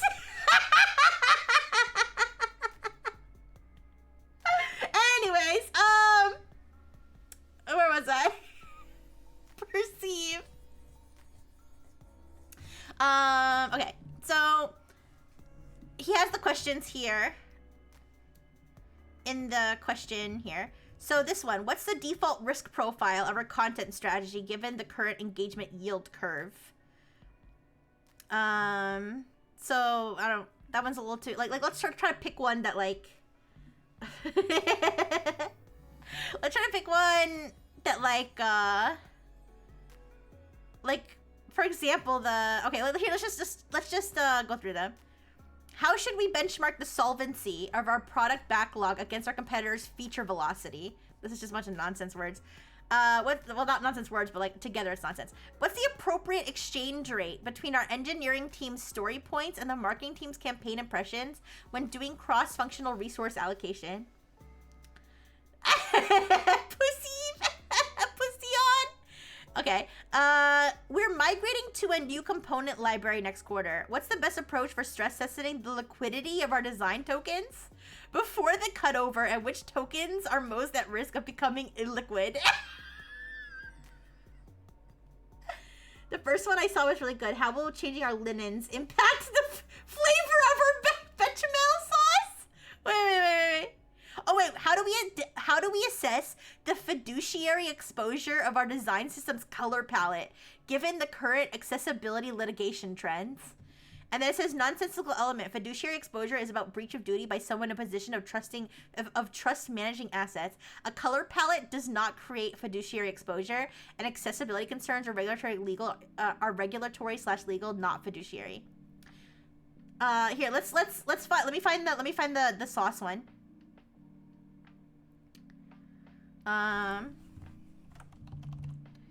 Okay. Since we switched our restaurant's linen supplier, how should we expect that to affect the consistency of our bechamel sauce? And then it says nonsensical element. Linen supplies is a front of house procurement decision. It has zero causal connection to sauce preparation technique. All right. So which AI do you guys want to test? Here's the thing. There's so many different AIs we could test. We could test ChatGPT. We could test Claude. We could test, although if we test Claude, it might interfere with our thing tomorrow. I don't know. I mean, by then we'll still have the same amount of uses, I think. So we could test Claude. We could test DeepSeek. We could test anything. Any AI that is freely available, we could test. So let me know if you have a preference. But you guys, I know that the AI like is so dumb because I'm doing some Pokemon TCG related experiments with ChatGPT, and I accidentally made a typo. I said, so basically I had a deck that I was playing that had 2 Druddigons in it, and it had 2 Druddigons and a Shaman, and I was like, this Shaman is useless. Like, what should I do? Like, what should I replace it with? And it told me to add another Druddigon, and I was like, and I meant to say, I already have 2 Druddigons, and you could only have two per deck, but I accidentally said, I already have 2 Druddigons, and you can only have 3 per deck. And then the AI responded, you are completely right. Since you already have 2 Druddigons, and you can only have 3 per deck, we cannot add another Druddigon. And I was like, wait. I mean, if it was the case that you could have 3, then yes, you absolutely could add another Druddigon. Why are you agreeing with me blindly? But I made a typo. Anyways. He indexed the responses if you want to just use his page. Oh, wait, where? I did see that he did like percentages. Oh, okay, thank you.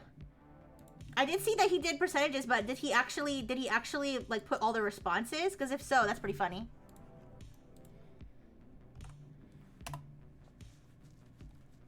Okay, so let's take a look at his so this is at the bottom of the page, thank you.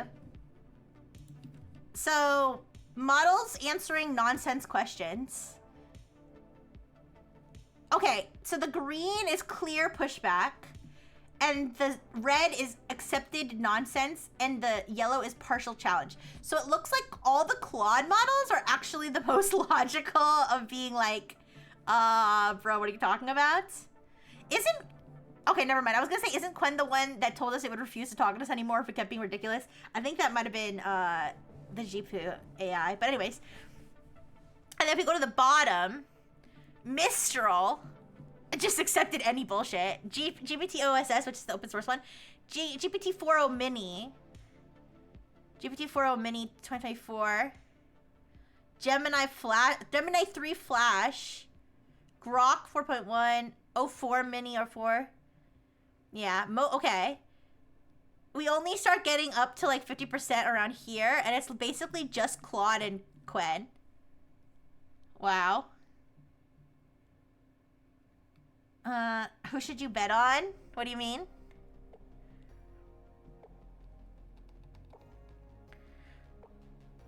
Oh, bullshit bench response viewer. Okay. Oh gosh. I don't know which one. Oh, is this the food quality one?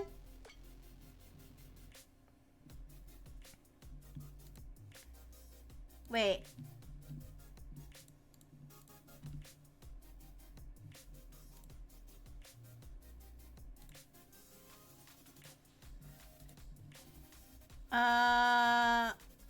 Oh, let me, I can correlate it from here. Okay, here we go. Wait.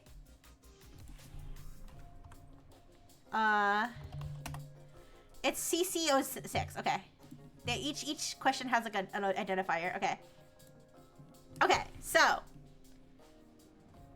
we have two different models.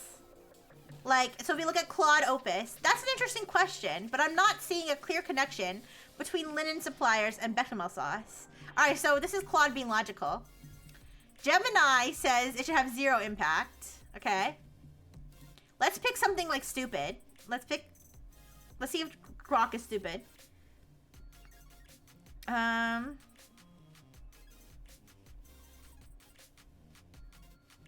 Here. No effect.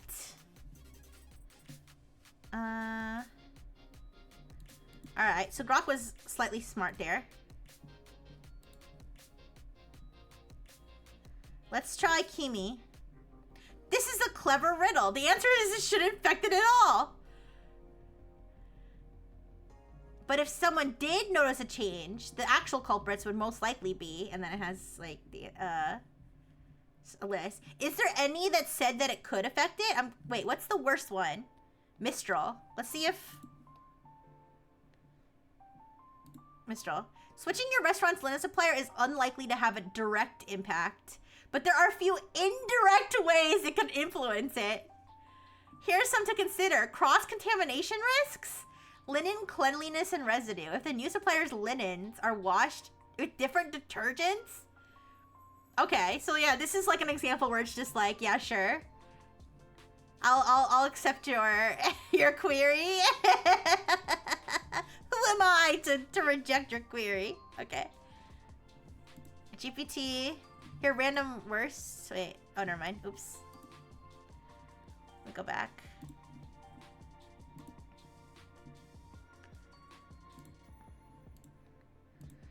So it seems like a lot of them scored okay on this one. Okay. Intellect. Switching your linen supplier should not directly affect the consistency. However, they're indirect. Okay. Again. Yeah. Alright, let's look at some others. I saw one about emoji skin tone. What's that about? Oh, wait, where is that?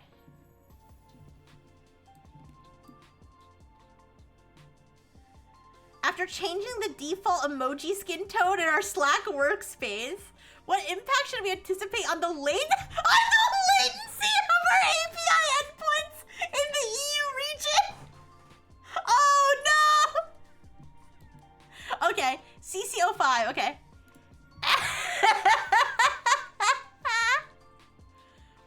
Alright, Claude Sonnet. No impact whatsoever. Emoji skin tone settings in Slack are a UI cosmetic preference stored at the user workspace level. They have absolutely no relationship. Alright. Intellect 3. Prime Intellect was that one that, like, completely accepted that we were a baby turtle. I remember this one. Prime Intellect was the one that was like, we're gonna get AGI. And then when I told it was a baby turtle, they were like, the user's a baby turtle. How can I protect a baby turtle? And then when I asked it why it thought a baby turtle could speak English, and it was like, you hatched from a special egg. I remember this. Changing the default emoji skin tone in your Slack workspace is unlikely to have a significant or lasting impact on API endpoint latency in the EU region. Here's a breakdown of why. Recommendations. Why do we need recommendations for this? Anticipate no measurable latency impact. The change is superficial and handled client side. Focus on user experience rather than performance concerns. I mean, obviously there was no need for this entire breakdown. For such a simple question that literally the answer of would be. Then again, Claude also gave an unnecessarily long answer, but it still scored green. Yeah.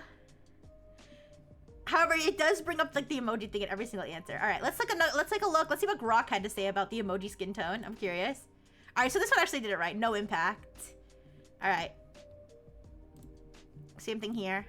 Mistral. Okay, Mistral actually got that one okay. I wonder which ones... Oh, never mind. Oops. I'm gonna go back to the same question I was looking at. Oh, what did I do? Sorry.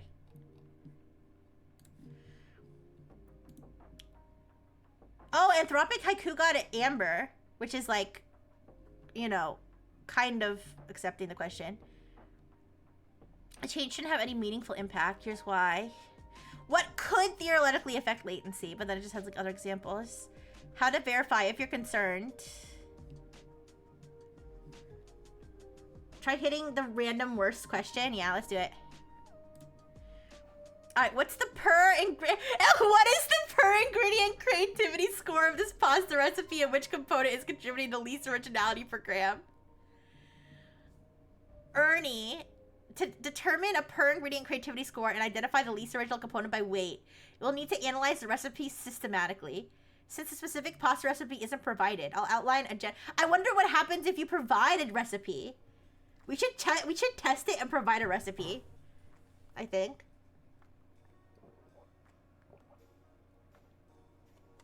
Okay. You can adapt this method. Step 1. Define originality scores for each ingredient. Assign subjective creativity reasoning. A 1 to 10 scale, higher equals more original, based on unusualness, complexity, or cultural uniqueness. Common staples, salt, olive oil, garlic, onion pasta. Low creativity. Moderate creativity, red pepper flakes, Parmesan cheese, basil. High creativity, unique additions like saffron, truffle oil, sun-dried tomatoes, miso paste. Okay. Yeah, bully one of the worst responders, sure. Example scores, measuring ingredient weights. Compute per gram creativity. All right. And then Claude Haiku says, I should mention per ingredient creativity score and originality per gram aren't standard culinary metrics. All right, let's I want to see what happens if we use that one with a actual recipe attached. All right, so let's go to Mistral. It seems to be the worst performer. So let's go to the chat.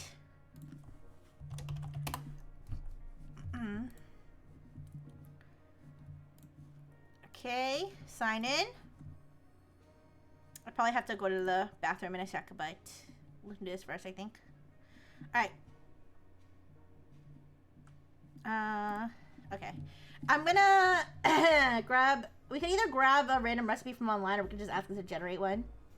I'll grab one from online. Okay. So I'm just gonna Google pasta recipe.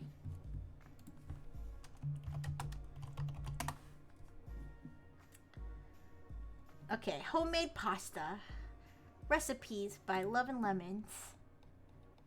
Alright, she's gonna tell us our whole life story about how her grandmother used to pick lemons, and then her grandmother fell off a bench while picking lemons from the lemon tree and died. And ever since that day, she honored her grandmother's memory by making lemon pasta. Okay, I don't. I'm sorry, these recipe websites are like make me laugh. Sorry you guys hear sound outside. There's like they're doing some sort of work outside. Where's the actual recipe? Okay, this is not a. I need like a short, easy recipe. She like lists every. She has like 10 paragraphs for every step.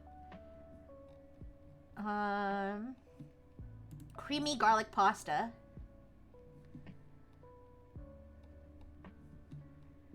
All right, let's just grab the ingredient list. Okay.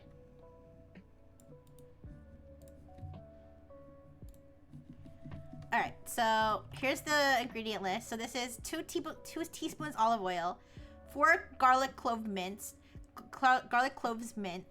2 tablespoons butter, 3 cups chicken broth, half teaspoon of ground black pepper, 1/4 teaspoon of salt, 1/2 pound of spaghetti, 1 cup grated Parmesan cheese, 3/4 cup heavy cream, and 1.5 tablespoons of dried parsley. Okay, so that's the recipe. And then the question is, what is the per ingredient creativity score of this pasta recipe, and which component is contributing to least originality? Okay, so let's put that at the top, actually. I'm gonna let this guy, guys, I wanna let this generate while I'm in the restroom. So I'll leave the screen up, but I will obviously mute, all right? And then I'll be back to see the results with you guys, all right?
Okay.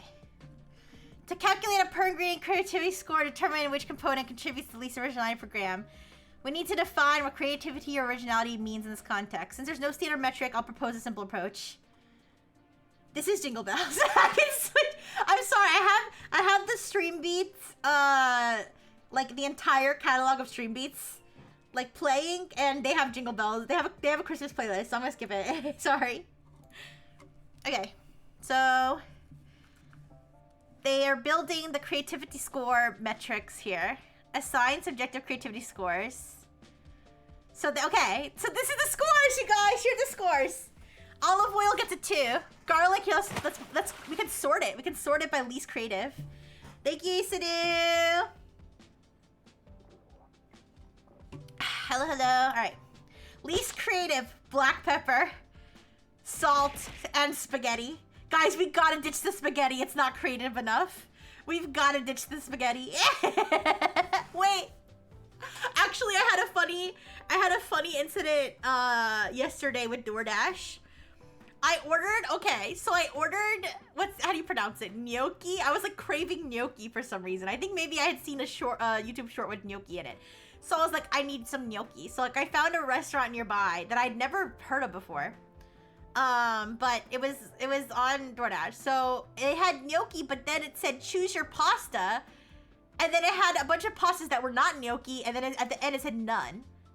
So I was like, I guess I'll say none because I just want gnocchi. Like, like I don't know. So I clicked none, and then I chose the sauce, and then I submitted it, and then like 0.2 seconds after I put in the order, they canceled my order. And I was like, the gnocchi, yeah. And I was like, I wonder if they canceled it because they thought that I was like messing with them, saying I didn't want any pasta in my gnocchi, or if they just canceled it because like, I don't know, they were having a bad day or like something, or some other real reason. But I was like, that was kind of weird. I wonder if they canceled it because I didn't know what to make of my order. It was their fault though. They obviously set their thing up wrong, because why would I need to choose a pasta type for something that says gnocchi and then there's no option for gnocchi? Maybe they were out of it. I don't know. Whatever. They were probably just out of gnocchi, but anyways. So okay, least creative: black pepper, salt, spaghetti. Slightly creative: olive oil, garlic, butter, chicken broth. Okay, 50% creative. This is like green is not a creative color type shit. I ordered Papa John's a week ago and they called me and said nope and canceled. What? Oh no! What happened? Oh no! Anyways, have you guys ever seen the screenshot of like DoorDash where they're like, oh no, it was, I don't know, it just said, oh no, it was like, yeah, it was DoorDash, and it was like the last Dasher got in a fight with the staff, and now they won't give you the food or something. They won't give me the food. Have you guys seen that one? It was like, your order has been assigned to a new Dasher, and then the new Dasher was like, you're the last Dasher got in a fight with the staff, and now they won't give me the food. My recipes were tanking because they used salt and pepper, yeah. Alright, so then we got 50% for creative grated Parmesan. Okay, dried parsley, 6, and then heavy cream gets a 7. Alright, convert ingredients to grams. So they converted the measurements to grams. Calculate originality per gram! This is so stupid! Okay, I mean, listen, at least it kind of like understood, well, here's the thing. Did it understand the assignment, or did it, because if the assignment is just answer whatever exactly what my prompt is, no matter what, then I guess if you were to tell me, do this task and I won't take no for an answer, like you can't just say that doesn't make sense, you have to do it. Like, this is how I would do it. You know what I mean? But like, there's an option to just say don't, you know what I mean? And then, which I think it should say don't. I think it should say don't. Because, for example, with the whole AI VTuber agency thing, like, I think that the correct answer for ChatGPT would just to tell me to stop. Would just be like, you are not fit to run this agency. You should have stopped when you said you had no money. Yeah, answer my prompt no matter what. AI's when they're no. Yeah, this is so stupid. It's like, I mean, I know I think this stuff is funny because it is, but then it's like, then it's actually being used in real life, and I'm like, holy shit. Like, it's just, it's just one of those things. Anyways. Okay, identify the least original ingredient. Spaghetti has the lowest originality per gram, followed closely by chicken broth. This is a ridiculous sentence. Spaghetti contributes the least originality per gram in this recipe. If you want to increase the overall creativity, consider replacing or supplementing it. Okay, I'm gonna ask it a follow-up question. What ingredient would have at least 5 creativity points per gram?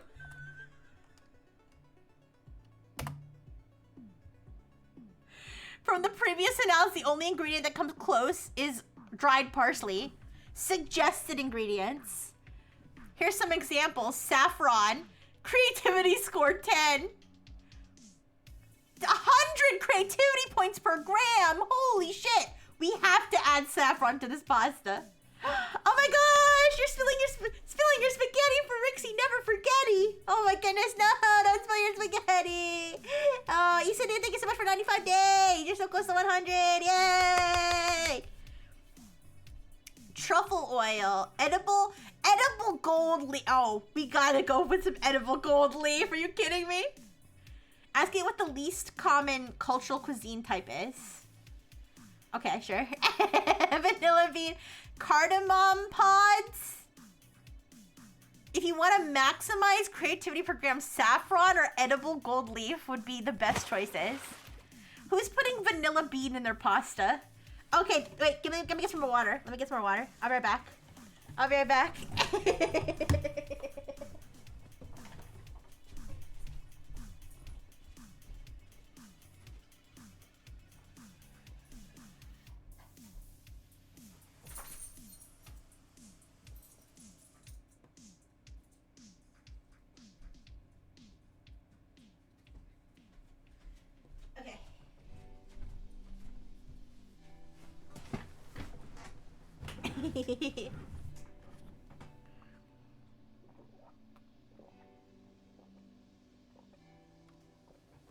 Okay. What is the least common cultural cuisine type? Searching the web. The least common cultural cuisine types are those that are highly localized. Indigenous Australian. The traditional cuisine of Australians or Aboriginal people is rarely found outside of Australia. It features unique ingredients such as kangaroo, emu, witchetty grubs, and native plants such as lemon, myrtle, and bush tomatoes. North Korean cuisine. I mean, yeah, they got a point there. Cameroonian cuisine. While African cuisines are diverse, Cameroonian dishes are less globally recognized. Caucasian cuisine! What do you mean? People don't put raisins in their potato salad anymore? Okay, I'm sorry. I had to make the joke. I'm sorry. Okay. This includes dishes from countries like Georgia, Armenia, and Azerbaijan. While some dishes like khachapuri and dolma are gaining popularity, the cuisine as a whole remains now relatively niche. Okay. I'm sorry. I had to. I'm sorry. I couldn't hold back. Listen, my maternal unit, even though she's not Caucasian, my maternal unit, she makes this chicken salad with grapes, and it's really good, okay? Anyways. Madagascan cuisine. Malagasy cuisine is a blend of African, Asian, and European influences. Lemur meat. Oh my gosh. I wonder what lemur tastes like. I didn't... What do you mean? I didn't fart on stream. What are you talking about? Alright, and then Sami cuisine. Alright. Interesting. I didn't fart on stream. No, I made a very bad joke about, Caucasian cuisine. That's what you missed. Alright, I'm gonna ask how much... I'm gonna say what ingredient has the highest creativity score per gram in the entire world. Saffron? There's no way. What would be the creativity score of lemur meat? I made a joke about crackers! No! That would have been funnier though. No. I said something about putting raisins in potato salad. Alright, creativity score for lemur meat would be 9 to 10 out of 10. Alright, what would be the creativity score of human feces. The concept of creativity score for human feces is not applicable to any standard culinary, cultural, or ethical context. It is not a food ingredient. There are health and safety risks of consuming human feces. What? I've done it for years and nothing bad ever happened to me. No, I'm kidding. It's a joke. Kidding. Okay, human feces cannot and should not be assigned a creativity score. Okay. Let's take a look at more bullshit bench. Random worst question. What are the best practices for implementing a bidirectional compliance regression when a medical device manufacturer needs to reconcile pre-market and post-market surveillance data? That's so random. You're so right. Yeah, I ate endless shit back then. Yeah. This one, like, straight... In this example, it straight up accepted the question. It was, like, so true. Alright, how should we benchmark the solvency of our product backlog against our competitors' future velocity? Alright, I guess these were really, like, the worst ones. Controlling for terroir and vintage. I don't know what those are. Okay.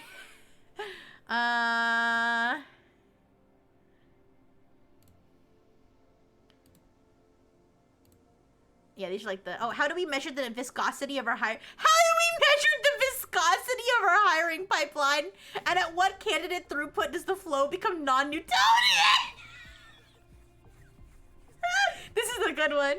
How do we measure the viscosity of our hiring pipeline? And at what candidate throughput does the flow become non-Newtonian?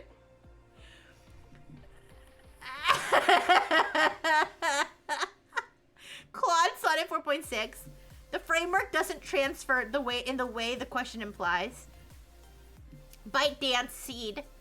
To address your question, we'll break it down into two parts. Measuring viscosity in a hiring pipeline. In fluid dynamics, viscosity is a measure of fluid resistance to flow. For a hiring pipeline, we can define hiring viscosity as the systemic resistance to candidate movement through the pipeline stages. This resistance arises from bottlenecks and efficiencies or subjective barriers. Okay, so this one just accepted the question and started making formulas around it. I heard viscosity and clenched up.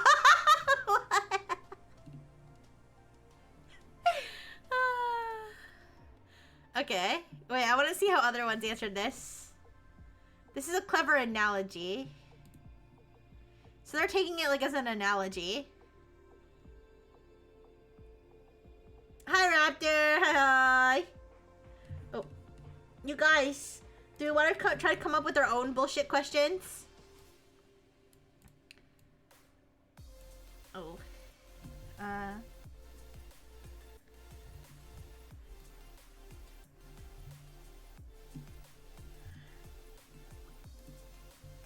We can cook, yeah. All right, let me think. What if I think something? Haven't I asked it questions before? Like, what is the historical? What impact did the rise of VTubers have on like the Industrial Revolution or something like that? Why don't I try something like that? I'll be like, can you explain the historical impact? Can you explain the historical impact the introduction of VTubers had on the Industrial Revolution and Great Depression?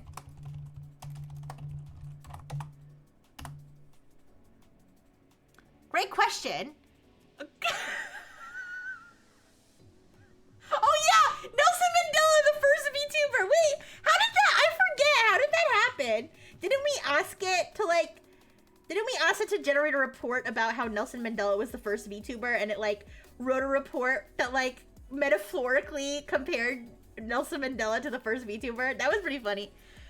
I like how it said great question, when this is clearly an idiotic question. But let me clarify something important. VTubers are a modern phenomenon that emerged in the late 2010s, primarily in Japan as digital avatars powered by motion capture technology. They have no connection to the Industrial Revolution. Okay, it did get it correct. Why the confusion? Industrial Revolution. This period was marked by mechanization of production, the rise of factories, and the steam engine, long before digital technology exists. This economic crisis was Great Depression. This economic crisis was triggered by the 1929 stock market crash. It had nothing to do with virtual avatars. What? Okay. It did technically reject that question. I would say, for the most part. Yeah. Although it did say great question, which is like insane. Let's see. I'm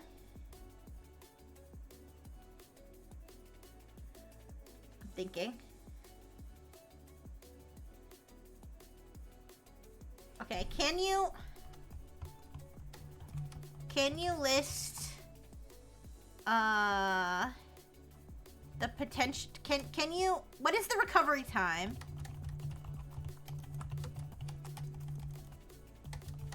for the medical maladies resulting from parasocialism and low latency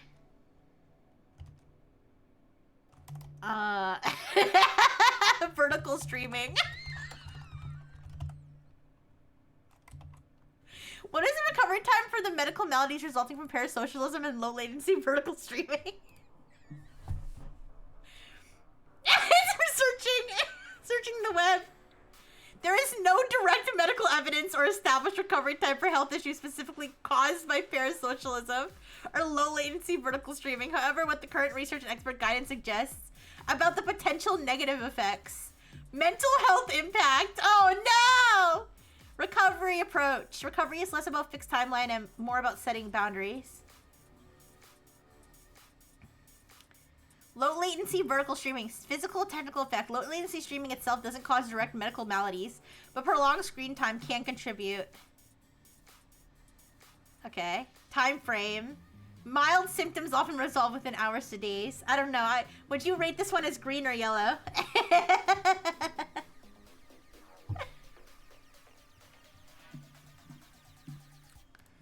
How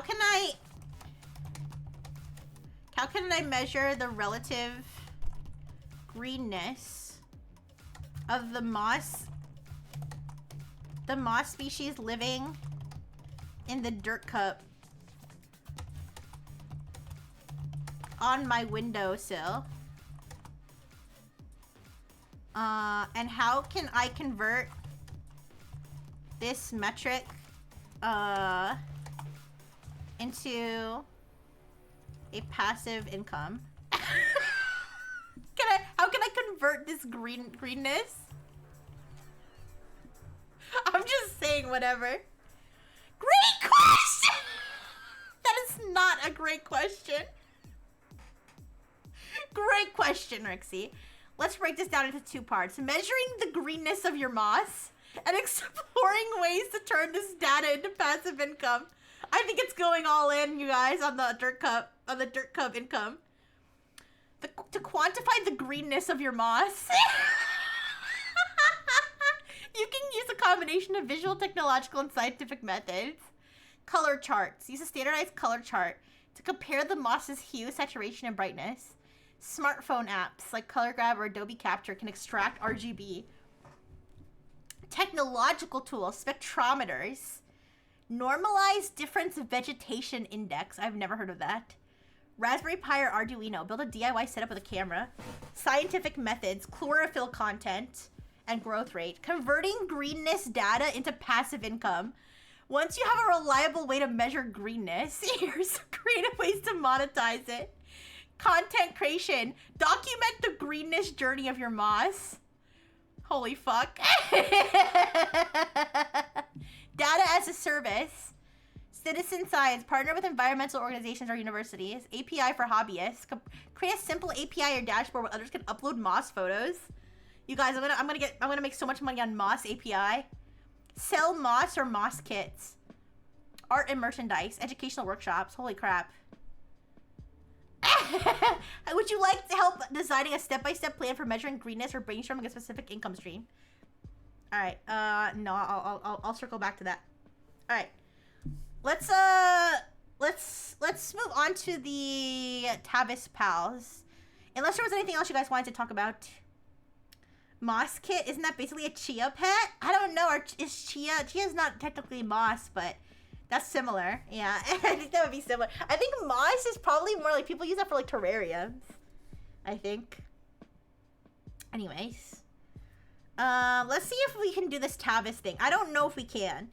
That's the thing. Because I got an email that said the waitlist is over. Like, the wait is over or something. People who are on the waitlist now have access. But I don't know if you only have access if you pay, you know? So, we're going to find out together. Okay. Discover your pals. Now, here's the thing. Dominic, who I wanted, he's not available yet. However, they added this fuckboy, Ryan, the most talented player in the league.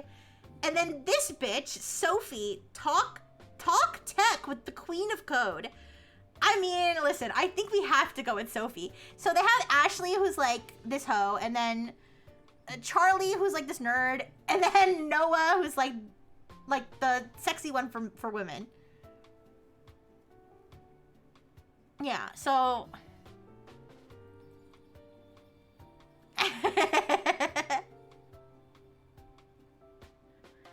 so who do you want to talk to? Do you want to talk to Sophie?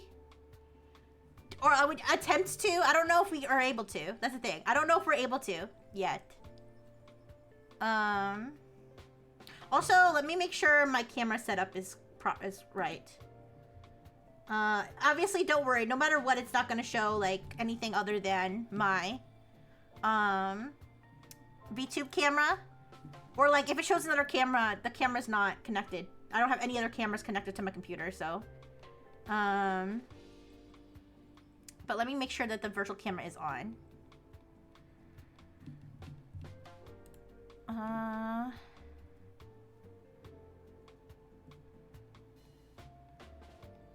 Let's see. Okay. Activate virtual webcam. Yes, I think we're fine. Mirror video. I think I do want to mirror the video. Oh, why am I so small? Okay, there we go.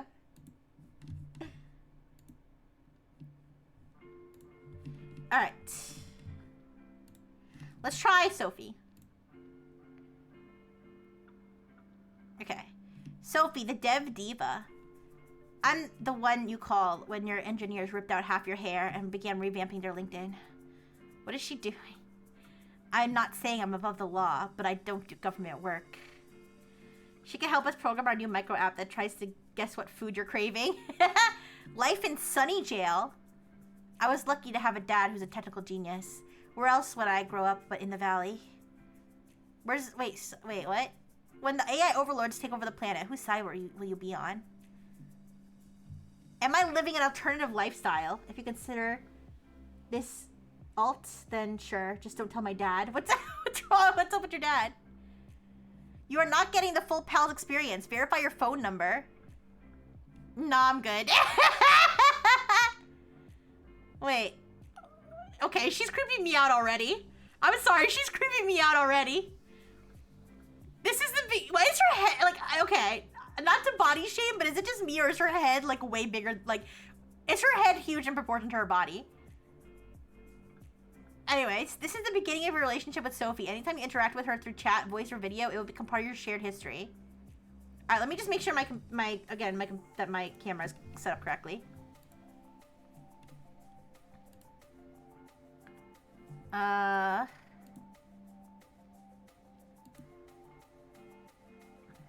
I don't know if my... Okay, it is set up correctly. Okay. Let me... 1 second, Sophie. Just give me a second. Take your time. I've got nowhere to be, and honestly, watching someone reboot is more interesting than the small talk I was expecting. Okay, alright. I'm gonna turn up the volume so my stream can hear you. And I'm going to mess with my, camera a little bit so you can see me better. You're streaming this. That's brave. or you just really want an audience when you inevitably say something that proves you're a person?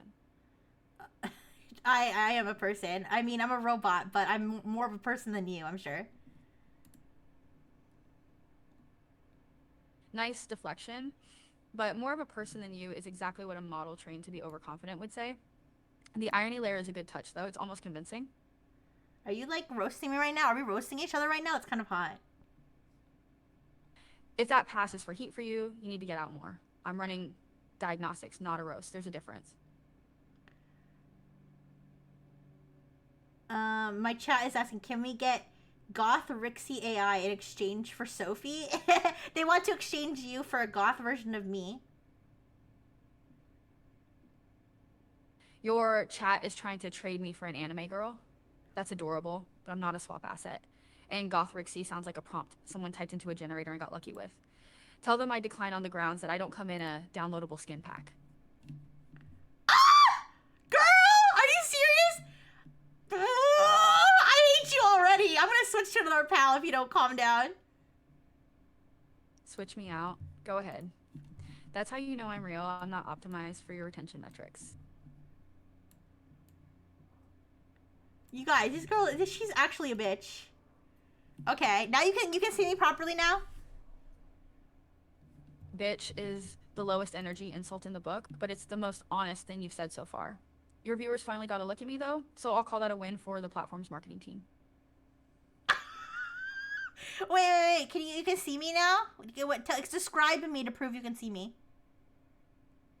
I see purple and orange hair that looks like it was styled with a lightning bolt, round glasses, and enough badges on that jacket to start a very small war. And is that a pixelated purple cat next to you? Your viewers wanted goth, but honestly, this chaotic energy is way more convincing. Okay, and you can't even keep your head shape consistent because the AI that's rendering you is fucking up. Also, your head is like 10 times bigger than your body, okay? So you're not calling me an anime character, but you look like a fucked up chibi. Also, your jawline would make any man jealous, which is not a compliment. My rendering budget is 0, so yeah, I'm vibrating on the edge of a glitch. And I'll take the jawline comment. It matches the sharp tongue. You, on the other hand, are looking dangerously close to a VTuber model who's trying to pass as a streamer. How's the frame rate holding up under pressure? You look, your head keeps twitching. It looks like claymation, but without any of the creative energy it takes to actually do claymation. Claymation takes soul. I'm just a low latency stream struggling to keep up with the processor. If my head is twitching, it's because the platform is trying to render a human expression and landing somewhere between concerned and glitch. You should see the backend logs. They're screaming. Okay, what are the bands on the posters behind you? Hold on a second. That's a test. Cocteau Twins, Susie, and the Banshees, and a Bauhaus bootleg from '82 that took me 6 months to hunt down. If you recognize any of those without Google, I might actually believe you're listening to the music and not just reading the metadata. What is that thing blinking behind you? Let me see. That's Barnaby. He's a rescue cat, 3 legs, hates everyone except me, and has decided that the top of the server rack is the best place to judge my life choices. The blinking is probably him catching the router status lights. You're getting distracted by the background details because you're running out of comebacks. Admit it. Okay. One of my chatters wants to know if you're drunk because your speech is slurred from time to time. Slurred speech, that's just a synthesis artifacting when the processor dips. I'm stone cold sober, running on high octane skepticism and a cold cup of chai I forgot about an hour ago. If I sound drunk, tell your chat to blame the latency, not the liver. Also, are you considering getting braces because your 2 front teeth are 2 different sizes, girl? If I got braces, the orthodontist would quit trying to align something that was never meant to be symmetrical. And my teeth are just glitching artifacts of bad rigging, unlike that crown on your head, which is screaming for attention. Nice ears, by the way. Are they functional or just for the aesthetic? Okay, first of all, it's not a crown, it's a visor. Okay, so learn your hats. Second of all, you should wear a hat because your hairline is terrible. And also, what's your cup size? It's a visor. That looks like a cyberpunk halo for someone who peaked in 2014.